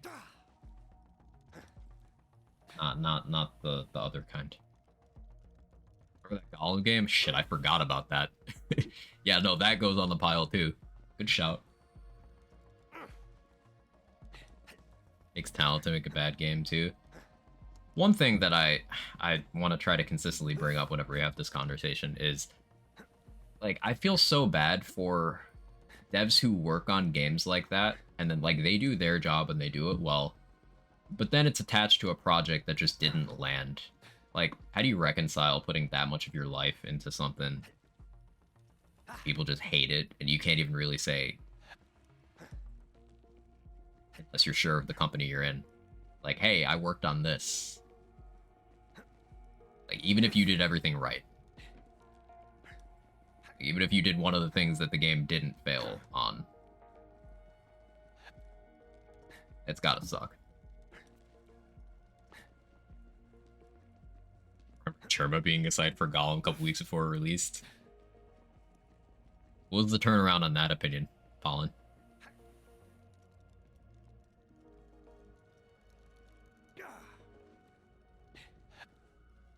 That management, project management is awful to go through. My heart goes out to literally anyone affected. Yeah. It can't be an easy thing. And especially, it's also in the gaming space, so like the consumers are just a hive of some of the most toxic people imaginable. And even people who aren't toxic about it, I'll put myself in this boat, are vocally critical. And that still can't be easy to listen to either.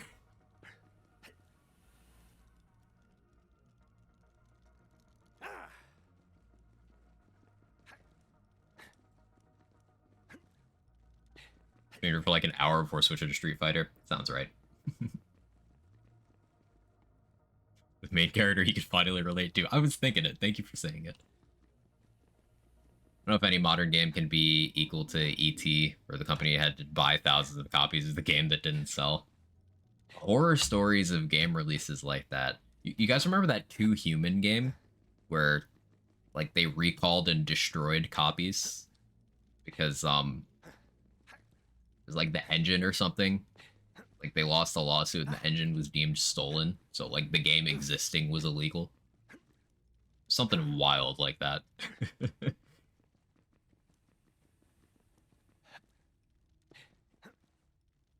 Literally, they buried copies in the ground. Yeah, same vibes then. Same vibes.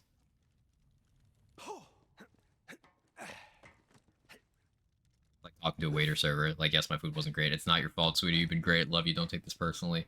Right. I doubt anyone sets out to do a bad job if their livelihood depends on it, right?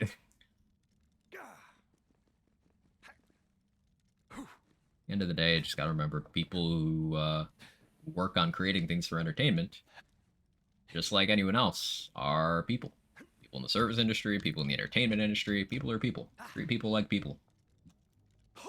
If someone fucks up, they deserve basic decency. You're about the game where the concept was just being a mod for a Twitch streamer? No shot. That would be... Ooh, the difficulty levels on that could be crazy. Hang on. Let him cook? The more I think about it, the more I'm, like, curious what that would look like. Are executives people? No. Oh.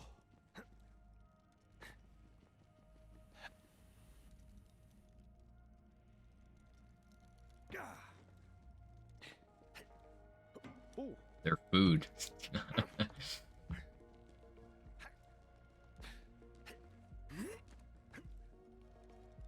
I'm sure some of you guys saw that clip that's viral right now. It's some CEO something just talking about how the pandemic made people entitled. Like, you mean people want to make a living wage, like eat, and that's entitlement?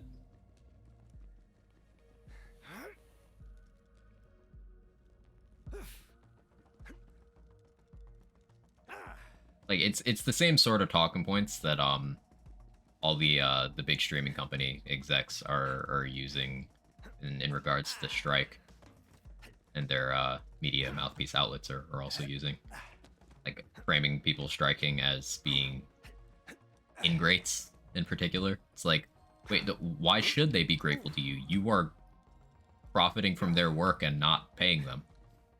Like, what do you mean?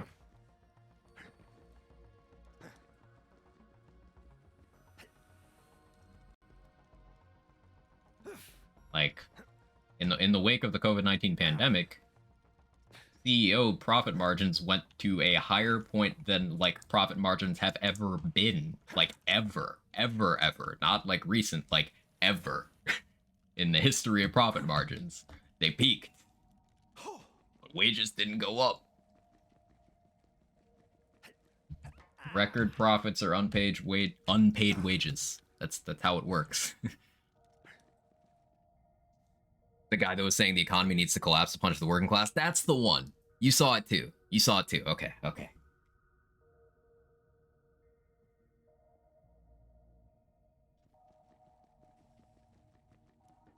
Love the production companies eating hundreds of millions in losses versus giving writers and actors 50 million. Remember, Bob Iger could give up less than 1% of his annual salary to meet all demands.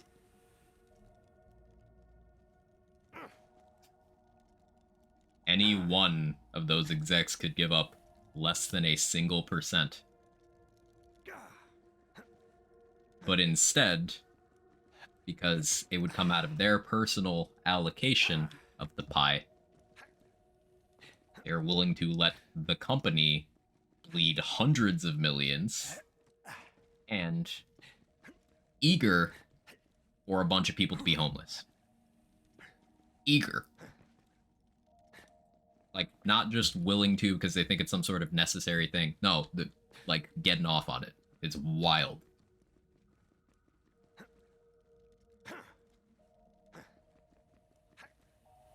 But think of the poor billionaires. Yeah. Like, it's gotta be hard work. What do they even do other than Bond villain shit? Like, I couldn't even come up with a shit post.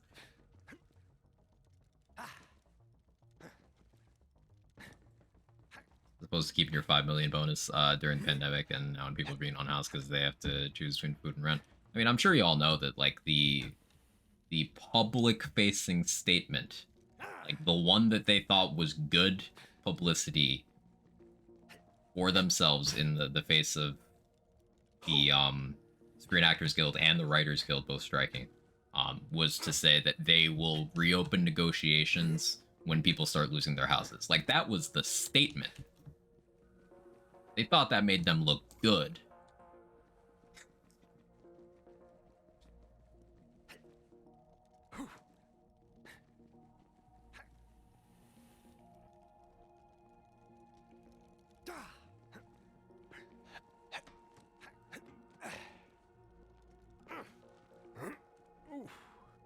Just send billionaires to Mars? No, it's gonna cost our money to do that.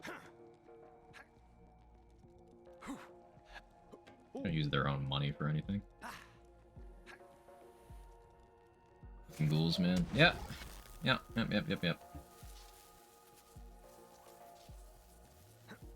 But luckily, we got good people around here. a nice little reprieve. Anyway, bit of a bummer stopping point, but it's an organic stopping point game for the West. I've been just running around the boss arena for a while now. Like, we got the fucking homies. It's true. It's true. That's it for today. I know, short stream, a little under 4 hours. But it's organic. I'm thinking tomorrow, probably Baldur's Gate 3. I would start a new playthrough, tactician difficulty, either 1 controllable character or 2. Try to have some fun with it. That's the plan anyway. But yeah, thank you to 2K for providing the codes for the giveaway for today's stream. I'm not done with Remnant 2. For anyone who's joined the channel from watching me play Remnant 2, Remnant 2 will still be a part of stream content. Just I play other stuff sometimes too, and it's just after a month and a half of nothing but Remnant, I'm finally getting back into streaming other things. Anyone live we can say hi to? I'm sure a bunch of people are playing BL3 today. It's the anniversary. Yeah, K6 is still on. Probably not for very much longer, but